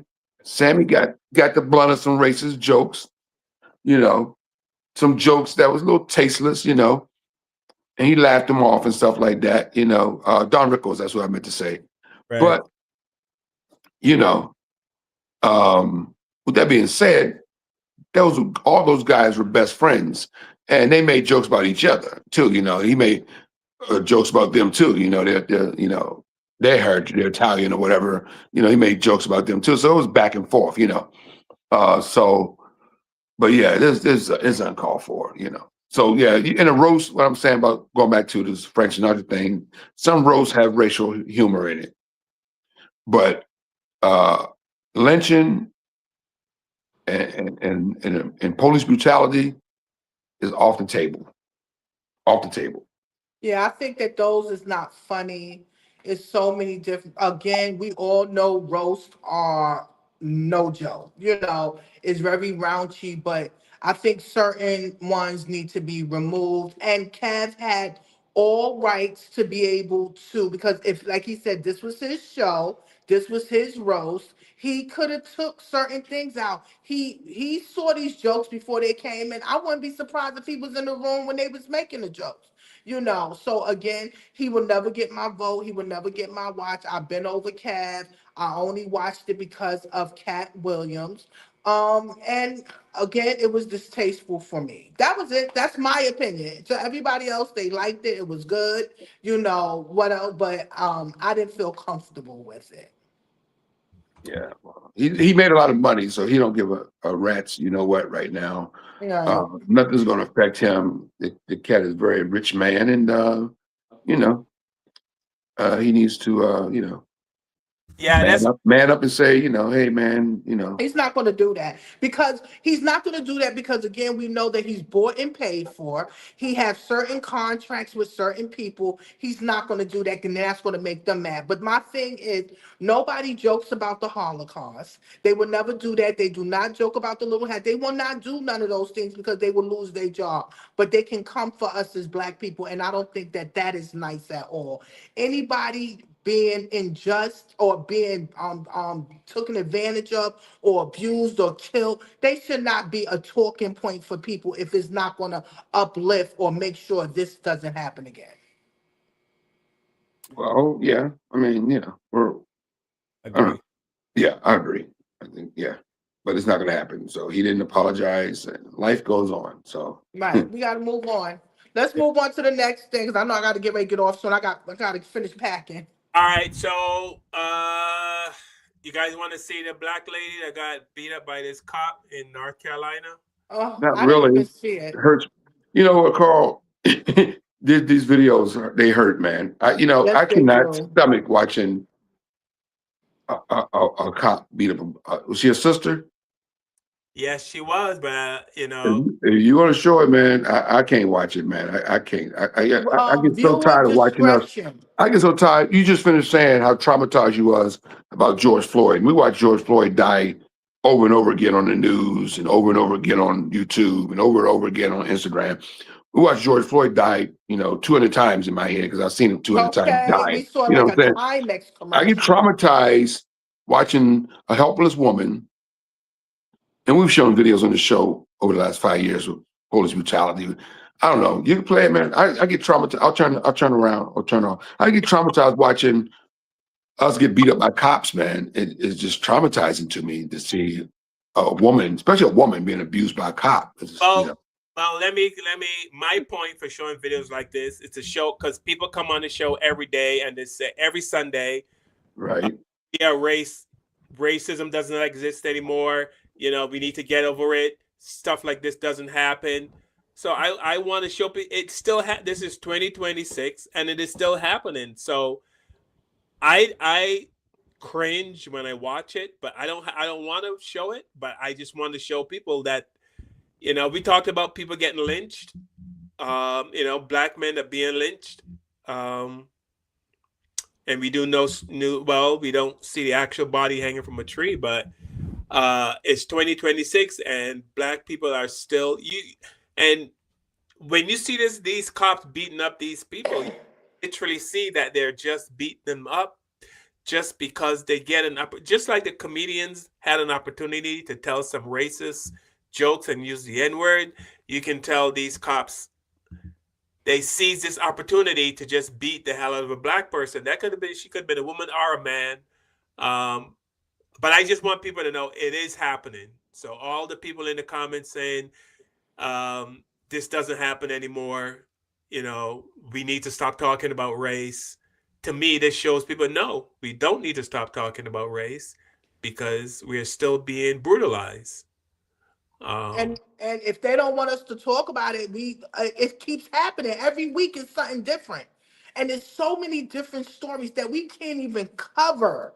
Okay? We just cover, ones that affect us and touch us. But it's sad that we even have to cover this, but we have to talk about it so we can be able to know that it is going on and for us to make change. Yeah, because there's no reason. I mean, the sister was not resisting. She was doing everything the cop said, and but evil does exist, and I Yeah. just want people to know that. All right, So let's do it. No. So here we go. All right. I don't have a warrant. I don't have a warrant or it's in the house. What are you doing? I don't have a warrant. What's that in the house? Let go! Let go! I don't have what? Let go! I got her. Ow. I got her. Carson. You bring them people. Ow. I got her. No, hold on. Put your hands behind your back. I don't have a warrant or anything. No, excuse me, sir. No, excuse me. No, wow, excuse me. You wrong for that. No, excuse me, sir. Like, put your hands behind your back. Put your hands behind your back. Excuse me. Hands behind your back. No, cooperate. Cooperate. No. Hands behind your back. I rebuke the name of the Father, Son, and the Holy Ghost, the devil. No, what you are? Where's that girl? Excuse me. No, excuse me. Excuse me. Can you? Excuse me. Baby, cooperate. Excuse me. That's what they do. Grab her hand. No, excuse me. No, can you? This morning, the officer involved in this incident has been terminated from employment with the Shelby Police Department. In addition, the findings of our administrative investigation have been turned over to the North Carolina State Bureau of Investigation for an independent review of any criminal violations. This step is being taken to ensure transparency, accountability, and public confidence in our actions as a law enforcement agency. As I stated yesterday, community trust is the foundation of effective policing. The officers, telecommunicators, and leadership of the Shelby Police Department remain committed to maintaining and strengthening that trust every day. Our agency is guided by the core values of honesty, teamwork, integrity, professionalism, and respect, and we hold ourselves accountable to those standards. As a lifelong resident of this community, I care deeply about the residents we serve and the reputation of this department. While this incident does not reflect the values of the Shelby Police Department, it does reinforce the importance of holding ourselves to the highest standards of conduct. As we move forward, our commitment to the City of Shelby remains unchanged, to protect our community with courage and serve our community with compassion. At this time, I'd like to introduce our City Manager, Justin Merritt, for some additional comments. Thank you, Chief Frazier. The past 24 hours have been difficult for our community and have strained the fabric of trust that is at the... And luckily, that happened in front of a doorbell camera. Yeah, that they was able to see what happened. Luckily, because if it wasn't, no one was recording in the cell. If that doorbell camera did not capture that video, you know what I mean, she would have been in jail, and she probably would have ended up dead. You know what I mean, like they did to Sandra Bland. Right. But I hear it. Watch that. I mean, it hurt. It literally hurts. I mean, tears come to my eyes. You know what I mean? Because they're so. I mean, she's so helpless, and he's punching her with everything he's got. He's literally punching her in her face with everything he's got. My thing is, why was he locking her up? You know, what was it that he had to be so aggressive with, and it had to take another cop to come over to be able to help? And I talk to Black people all the time, even my nieces and nephews. Please don't resist.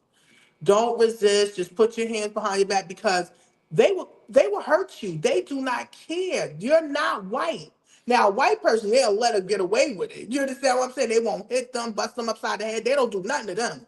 But if we do it, we're getting busted upside our head. We're getting hurt. We're getting, and it looked like something was wrong with her also. That's another thing. You have a lot of people that are dealing with mental issues or going through something, and people don't have empathy or sympathy for them. They should have called a female cop on the scene, to be able to check her or whatever the case may be. It could have been so many different ways that could have been dealt with. But it's sad that it happened, but also it was a wake-up call because you saw it through the camera, and he had to lose his job because of overly policing. He didn't have to, beat her like that. That was just really sad. And we know they can't restrain themselves because we have shown videos, and there are lots of videos out there showing police arresting white violent criminals, and they treat them with kid gloves. Right? What state was this in, Carl? What state this happened in? I'm not sure what state that was in. I don't know. Okay. I'm curious because he said North Carolina. Okay, he said that it's going to hurt the trust of the community. That there's already no trust. What's Captain talking about? The sergeant, whoever he was. There's no trust. Black people don't trust police. Before the beating. So there's no trust. I don't know what he's talking about. This is going to affect the trust of the. I'm glad they fired the guy, but then, he'll probably go somewhere else and get another job. Yeah. At another police force. The police officer that shot Tamar Rice on the playground in Ohio was hired, had a bad police record, was fired from another police force, and was hired by the police force that he was on when he killed that young kid, 14-year-old kid, on the playground. 13, I'm sorry. And he had just got on the force. He's been on the job for 2 days with the new police force. And shot a kid. Shot a kid and killed him, yeah. And got off, by the way. It was never, and probably back the guy, the ICE agent who killed Renee Good, is that her name? That shot her in the face in Minneapolis. He's back on the streets of New York working now. So these guys commit these crimes and kill people and murder people. They just go get other jobs at other police forces, man. If Derek Chauvin didn't get convicted, he would probably be on the police force right now. He wouldn't be in Minneapolis, but he got hired in Florida somewhere to work on the force. Derek Chauvin is the guy who killed George Floyd, for people that don't know. So, yeah, I mean, these guys, and they do get off, they just get other jobs in different police forces. So, yeah. So, there's nothing to stop that because actually, speaking of Donald Trump, he passed a law to help them that they didn't have to, because I think Biden put something in place to stop cops from getting jobs once they've been convicted or fired for doing things like what this guy did. And then Trump came in and changed it. He changed it. So these guys can go get another job. Yeah. Yeah. Well, that incident happened in North Carolina in Shelby County. Shelby County, do you know the biggest city? Shelby County. I'm gonna look it up because I want to see. Yeah, North Carolina. Shelby County, North Carolina. Thank you, Tiffany. What's the biggest city next to Shelby County, North Carolina? All right. So they took Trump's name off of the Kennedy building. No, they're about to. They got 2 more weeks. So his name is going to be removed from the Kennedy building. How dare he anyway? See, that's how you know that people have the balls to do the things that they do. How dare you do that to a president that is deceased? Right. And they put that up in memorializing him because he loved the arts. You're going to get mad, and you're going to put your name up there, and now you're mad because they're taking your name down. You didn't even supposed to do that because you didn't even have Congress even okay it. So whoever okayed it and allowed them to put it up there for 2 weeks, it was longer than, I think it's been a month or so or something like that. Y'all allowed him to do that? That's horrible. Now they have to take it down. Any memorabilia or anything that with Trump name got to be taken down. Everything got to be taken down. Goodbye. They should have never did that. They should have never did that. You know how people love them some John F. Kennedy. Here's a video. A federal judge says President Trump cannot officially rename the Kennedy Center with his own name. The new filing just in says Congress gave the Kennedy Center its name, and only Congress can change it, ordering the administration to remove the new signage, the president's name, change the website as well over the next 14 days. The judge will also stop the president from closing the performing arts facility for 2 years while it undergoes repair work. However, it does not prevent the work from getting done. Democratic Congresswoman Joyce Beatty is on the board of the Kennedy Center and brought the lawsuit. She writes in a statement to NBC News, quote, "The Kennedy Center is an institution that belongs to the American people, not to Donald Trump." But in the last hour, the half hour, the president said, quote, "We are going to be working with Congress to transfer this failing institution back to them so they can make a determination as to what to do with it." Hey y'all, this is George Cook at African American Reports, and I have some good news. Last year, back in December 2025, Representative Joyce Beatty of Ohio sued to take Donald Trump's name off of the Kennedy Center. And today, a judge ruled in her favor. The judge ruled that the board broke the law when it added Donald Trump's name to the Kennedy Center, as the law that established the Kennedy Center clearly said that it must be named after President Kennedy and no one else. The judge also said that Congress gave the center his name and only Congress can change the name. The judge ordered the board to remove Donald Trump's name from the Kennedy Center within 2 weeks and to remove all references to a Trump Kennedy Center from the website.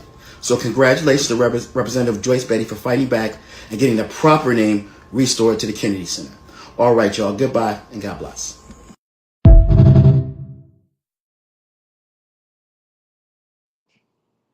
Yeah, I mean, this man is just now. They're having a concert, and was it supposed to be a concert, or just a celebration of the 250? I think it's a celebration of 250 years of America. They're having a concert, but the thing is, the people that was on the lineup, right? They never told them it was a Trump event, and then they found out and was like, "Oh no, we don't want to do it. We don't want to do it." So they didn't know at first that it. Well, that's what I heard allegedly, that they didn't know at first that it was a Trump event. But then when they found out it was a Trump event, they wound up, saying that they did not want to be a part of it. Yeah. Well, I'm glad Morris Day and the Time dropped out, but I love Morris Day and the Time. I would be heartbroken if I had to boycott those boys. That's my Yeah, group. because if I see him performing for Trump and his cronies, I would have been like, ugh. Yeah, so they dropped out, but everybody's dropping out. I think 7 of the 9 acts dropped out. The only one that's still the guy from CC Music Factory is still trying to hang in there and get that check. Vanilla Ice is still in there too. And Vanilla Ice, Vanilla Ice He's is Vanilla Ice. Vanilla Ice is I believe, a Trump supporter. So I believe so. Well, he said if Biden was in office and asked him to perform, he would do it as well. He said it doesn't matter. He said I don't vote anyway. That's what Mr. Ice. Is that what he said? Mr. Rich Guy? Okay. Okay. Well, they need to get Kid Rock. Wait a minute, they got Kid Rock. Why they can go get Snoop Dogg? He didn't do anything for money. Nelly's stupid as hell. Go get them. They'll do it. I don't know why. They don't care. As long as they getting some money, they'll perform. We already signed their ass off. I don't think Chrisette Michelle gonna go back anytime soon. She lost her whole life messing around with Trump. So it's so many other people. They can get chili. They can get chili from TLC. Yeah, YMCA word. Chili, get all of the mega lovers. They would do it. No, it's not a lot. So he's gonna have to go grab some country artists. Carrie Underwood. I mean, come on. You got so many people that you can be able to put in there. Who else in the chat that they can who they can bring up there besides the people that is not the Village People? Don't forget the Village People. Yeah, the Village. Isn't that the Yeah. He loved them. They loved Yeah. I mean, come on, Jake Hulk Hogan up here do something for the whole. Jake Hulk Hogan up. That was a joke. We get it. That's funny. That was funny. He has enough MAGA people that love him and they want to salute. Let them go up there and do it, But I'm gonna be honest with you. If I see any of my favorite artists up there, I'm gonna be very listen. I'm so disgusted with Snoop Doggy Dogg. Snoop would sell his ass to the highest bidder for a blunt. So I'm just so disgusted. Him, Nelly, and all of them. So again, he has so many people he can pick from. Well, if they call Carl to do comedy, he'll be there. I'll tell you that. Oh, matter of fact, how about you? I bet you if they give you some money, you'll be up there. sure Kevin will put on a mask. Kevin, Okay. Kevin's got some mask in his LA. That's funny. Hey. One of those Frankenstein comic. Was it back in the day, the unknown comic that used to wear the bag over his head? That would be me, bro. Get that freaking $20,000 check immediately. And wasn't that? I think that's his first concert. Did they ever do a concert like this on the over there before Somebody, Kev? Tiffany, somebody put a list out of all the artists that performed for the Obamas over the 8 years, and it was a stellar list of just top of the line stars, from Aretha Franklin to Smokey Robinson to you name it. Everybody who's Bruce Springsteen, Mick Jagger, they just went down this whole A-list of artists that somebody said, I'm posting this for the fun of it. And they had a whole list of all the A-list entertainers that entertained the Obamas at the White House, at concerts and things like that over the 8-year span that they was in office. And it was all top of the line mega entertainers, you know, and just is just to see this list that Trump had, Milli Vanilli and CC Music Factory, and you know, the artists that he has, their careers are basically most of the careers are basically over in the dirt or something of that Unsung, nature. yeah. Yeah, you know, unsung people who just doesn't. And most of them probably need the money anyway. I mean, Kid Rock's probably doing okay financially, but most of these guys don't have no careers, man. So I don't know, you know. But Milli all money Vanilli. ain't good money. You know, all money ain't good money. Yeah. And Oh, because Gloria Gaynor got a lot of heat, right? Because her big audience was the LGBT community, was big supporters of her. She had the song "I Will." Was it Gloria Gaynor? "I Will Survive"? Is that the chick I that? will survive.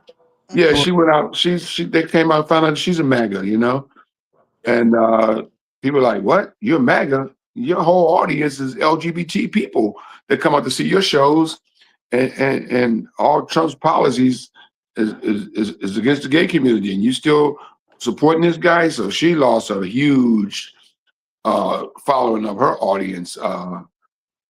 You know, so she's been kind of quiet, but you see her. You see she's not on this concert. Yeah, somebody mentioned Carrie Underwood. I'm surprised she's not on it. Maybe she's busy, too busy. Listen, get Either all the men. too And you busy, or got they to don't remember, want to kick the money out for her because she gets a pretty penny for her shows. Maybe they don't want to kick out that fee that she's they can afford they it. don't want to pay it. Yeah, she But you got to remember she too. demands a lot of money for her shows. She's not a small name act like CC Music Factory and all those guys, you know, Milli Vanilli. These guys getting like 10, 12 grand for a show or something like that. That's peanuts. I mean, Perry Underwood, she's getting that money, you know, serious money for her shows. You know, they want black entertainers. We've been entertaining white people all our lives. They want that black entertainment, but black entertainment is like, nah, we not messing with y'all. Tiffany, Y'all you don't just even sound like appreciate Sophia it. just now from Color Purple just now when you say that. What? We've been entertaining you all our lives. That's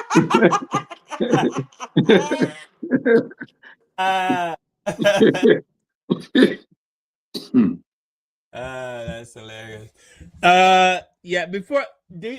Quick question: do you guys think putting black business at the end of your business hurts black people? If a black, like Kevin, if you opened a business and you said it's a black business, or Tiff, if A you black owned business. black owned, do you think it hurts or helps? Do you think we should stop doing that, or No, I don't think we should. We should let it be known that we are a black owned business. But you might have somebody that's whites might be upset that we say black owned business. I wouldn't be surprised they try to stop it.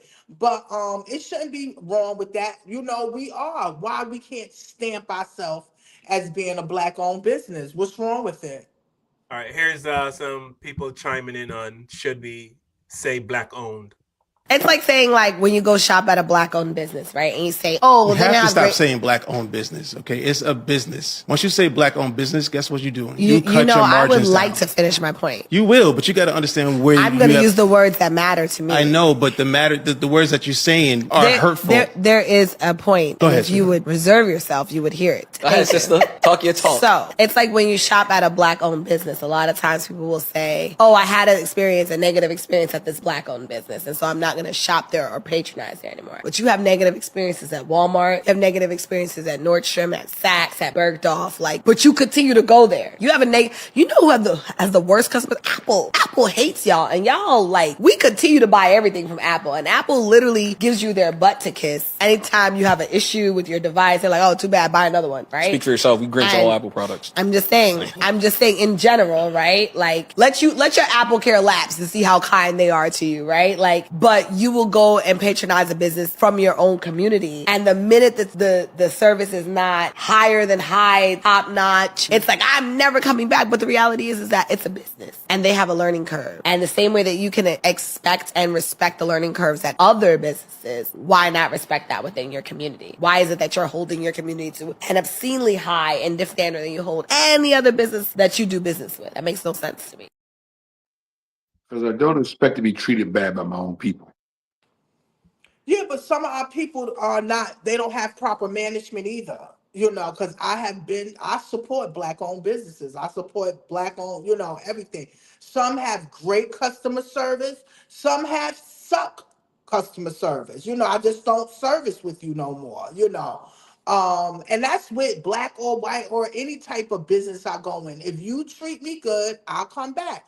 If you don't, I'm not. But I like to really go more from black-owned businesses because we need to support each other more. Our money needs to flip within each other instead of always giving our money to other people that really don't care about us because they don't buy into us. And it's sad because that's Asian people, it's white people, it's some West Indian people that I have met have their own businesses. They don't support us, but we come in there and we support them. So again, anybody that treats you well in business, you want to be supported. But me as a black woman, I like to support black-owned businesses. And there's nothing wrong with it. But Jewish people there's Jewish memorial hospitals all over the place. It says it right there in the name, Jewish Memorial Hospital. Jewish. Again, we are black. They are Jewish. We have, come on, Carl. That brother is saying that it hurts the business if you say black owned. Well, something is wrong with him. I wouldn't be surprised if he's not even from here. I wouldn't be surprised. I would be surprised if he's first generation from the Allens or something. You understand? To be honest with you, because he's only only people like that think about that is people that don't understand Black Americans and what we go through in our businesses. You understand? Because a lot of people think we're lazy and we don't do anything. No, we work. We have businesses. We work very hard. Tiff, I don't think you can put that on Caribbean. I don't think I didn't say all. I think he is some.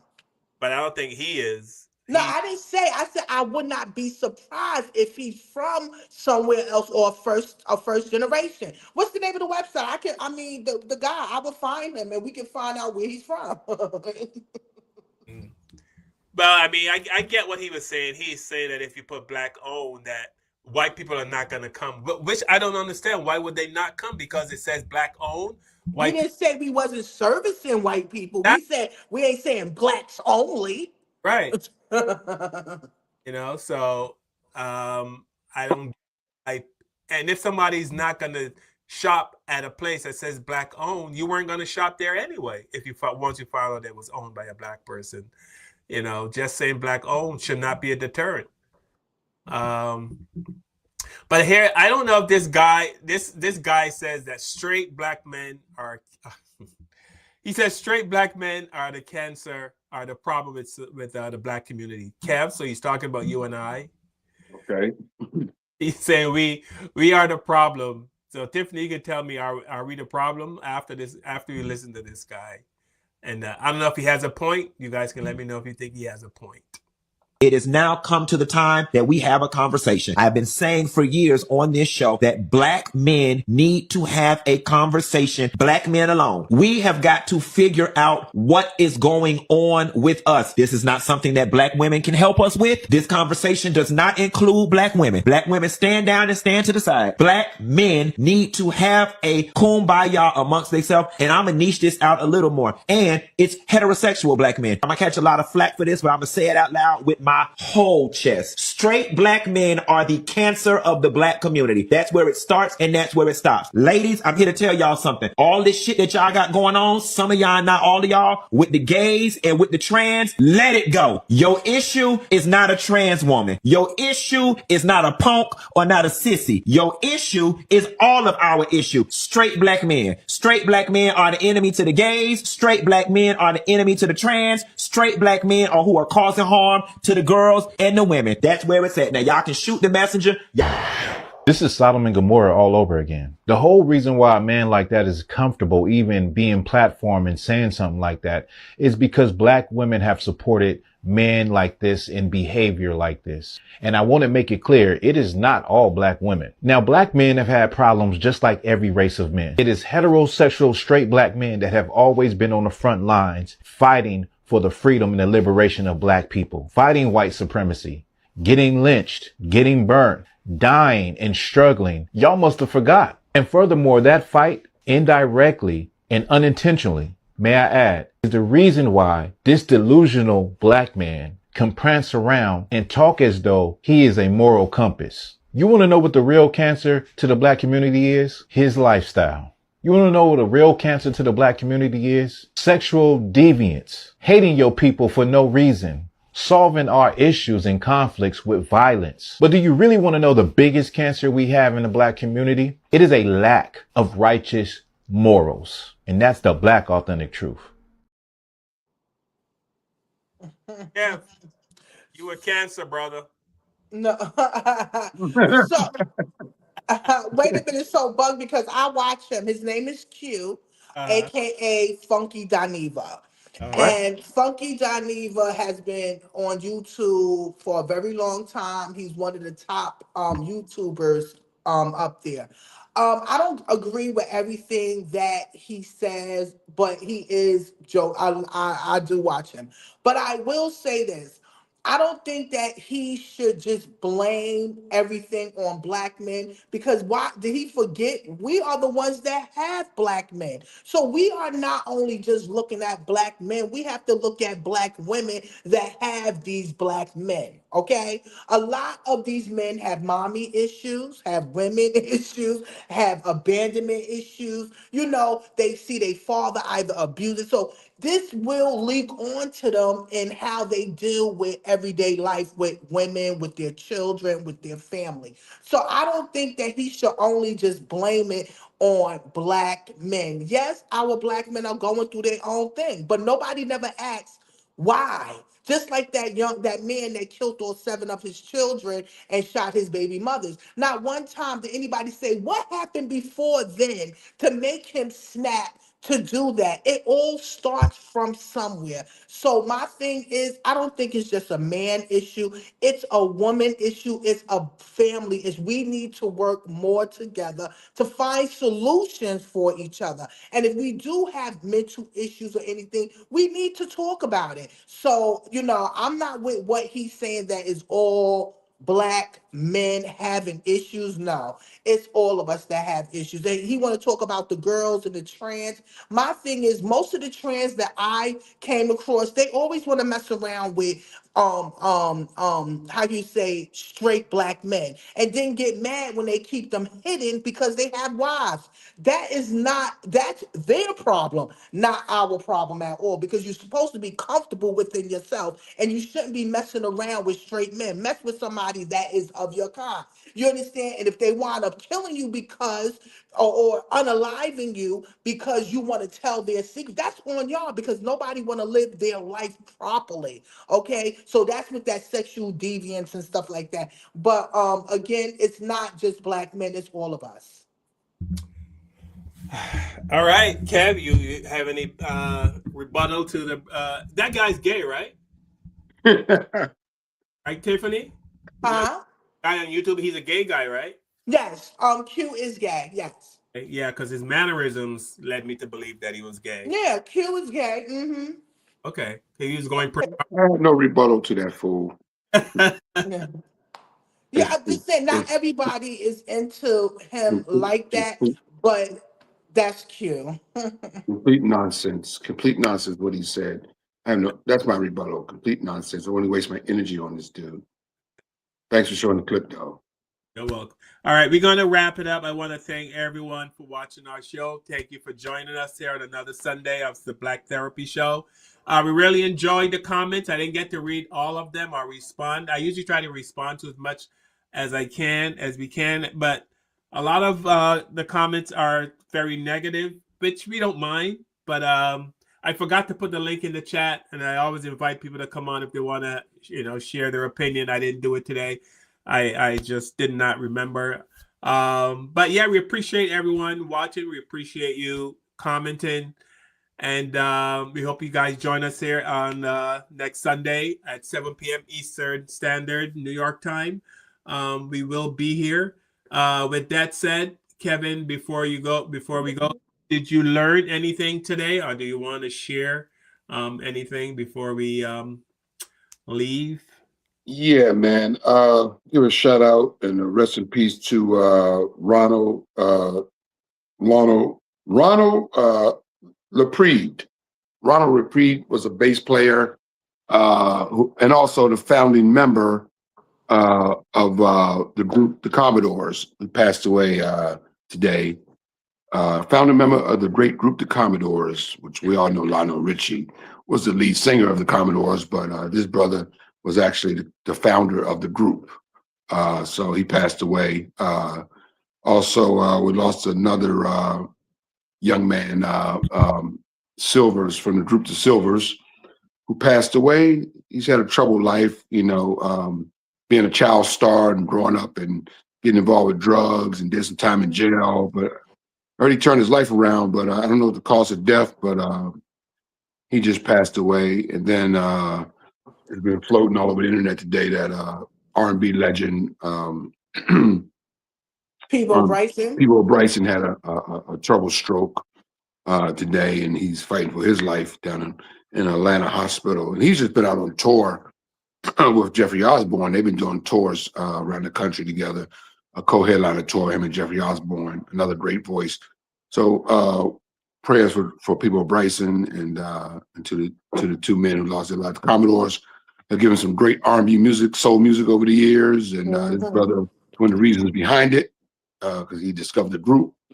And yeah, man. So and the Silvers had some great music. They were like a kickoff of the Jackson Five, for all the Black community. We grew up, the Silvers was like that. We call them the fake Jacksons, but they actually had some good music and some good hits. And they were a very talented group of people. I watched their Unsung, and they're a really talented group. They just got caught up in the Hollywood, the drugs and all that stuff, got most of the members and stuff like that. It's a damn shame. And but they had some good hits, and they didn't get the success that the Jacksons got, but they were doing their thing. They did their thing. So rest in peace, man, to those two brothers. That's it for me, man. I want to give a shout out to them. You're leaving Florida tonight, right? Or tomorrow? Yes, I'll be leaving soon. Yeah, in a few hours. Then come back to Brooklyn. But yeah, Orlando was nice. I enjoyed it. The Airbnb was nice. Shout out to Chef Roberts. He came over. If you ever need a chef, check him out. Chef Roberts from Orlando. He came over and made bought me some salmon cakes, waffles, and some grits. Like, Black owned business. I try to support, so definitely Orlando looked out. Again, shout out to my family. I'm spending time with my mother, my sister, and my nephew, and my friends that's here. Hey, Faith. You want to say hi to everybody. Thank you again to everyone that's chiming in. We appreciate you. We appreciate those likes. We appreciate you watching us. We do this because we want to have that conversation. We want to talk about things that is going on today that affects us. It's not that we're whining or we're racist. It's not that. Okay, we don't have that much money. We don't have money to be racist like that. We don't own anything. We don't own the big white building. We don't own none of those things. But we do have to have the conversation. So again, thank you again. Make sure y'all like and subscribe. Come and see us next week. If you ever want to talk or come on and say what you need to say, we love that also. So again, thank you. We do not own the rights to this content or this music, okay? Fair use only, okay? So again, thank you again and peace to all. And I love y'all too, Kevin and Carl. Shout out to y'all family. We love you. Thank you so much. All right. Safe travels back, Tiff. We'll see you next week. Thank you. Thank you. Yeah. All right. So we didn't get to this story. I didn't want to do another story of a Black person dying at the hands of some non-Black people. But Cyrus Carmack Belton, you can follow, go to TikTok or YouTube. But he's a 14-year-old kid that was shot and killed by a Korean. I keep saying Korean, but I think Asian person. Asian. I know they said they were speaking Cantonese. So I'm not sure if Asian. Yeah, Asian. In what country Cantonese? If there's a specific country that speaks Cantonese, but please check out Cyrus Carmack Belton. It's a very interesting story. He was 14 years old. He went into a store, took up 5 bottles of water, put all 5 of them back. The store owner thought that he put 4 back and kept 1. The store owner's son ran after him, claimed that he pulled a gun. The video clearly showed there was no gun. But anyway, they shot him in the back and now he's dead. So just more proof that we're not safe. But before we go, I'd like to showcase at least one business at the end of our show. And I know this is right up Kevin's alley. It's a smoothie shop. I think it's in Baltimore. This smoothie shop, Kev. So wow, okay.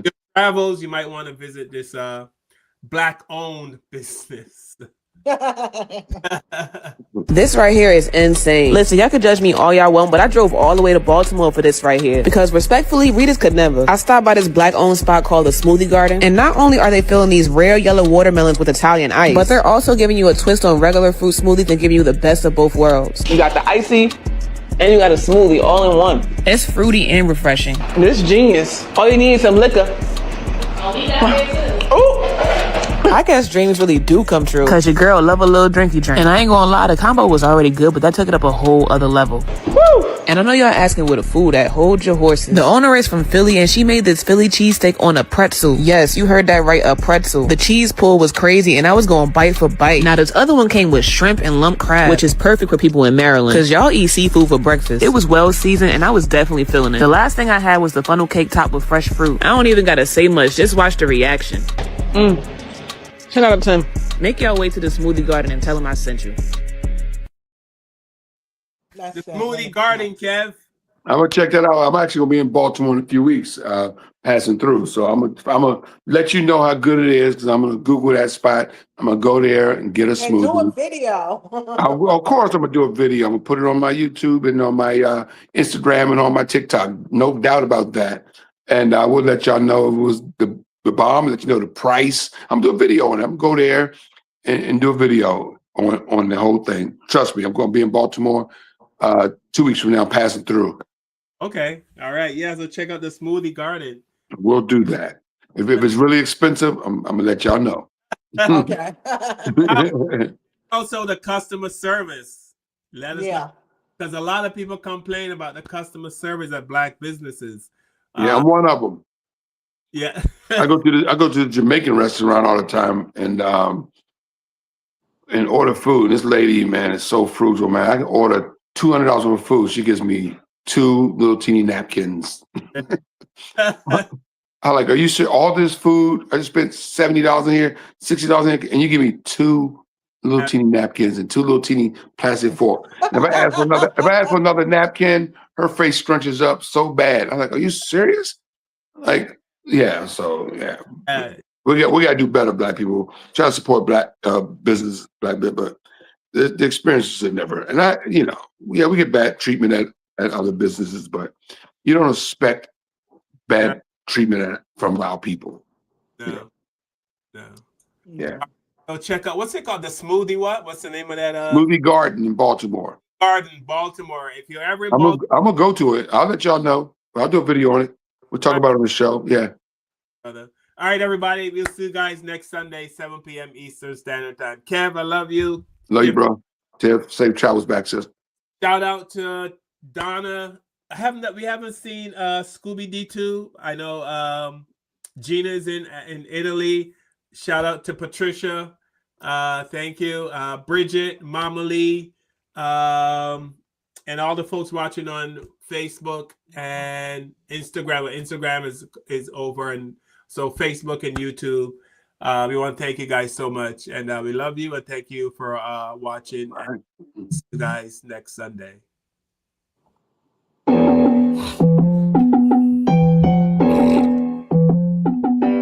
With the knowledge you gain, break away from the chains. We helping you grow the Black Therapy Show. We in a safe space, dealing with the black trauma. We unpacking and inspecting all our baggage and drama. Cause we gotta unite, no more killing each other. It's time to see a new future for my sisters and brothers. You know, with Kevin, Carl, and Tiffany, you'll have an epiphany. We'll give you everything you need to handle the enemy. We'll be giving you empathy, we'll challenge you mentally. The right conversation so you grow exponentially. We built your penitentiaries, we built all your schools. Gave us brainwashed education, just making us fools. Hatred was what we got in exchange for love. No more manipulation from my God above. It's Carl, Kevin, and Tiffany. Now welcome to the Black Therapy Show. Let's go. Not yet, Kev. Not yet. Are we off? Not yet.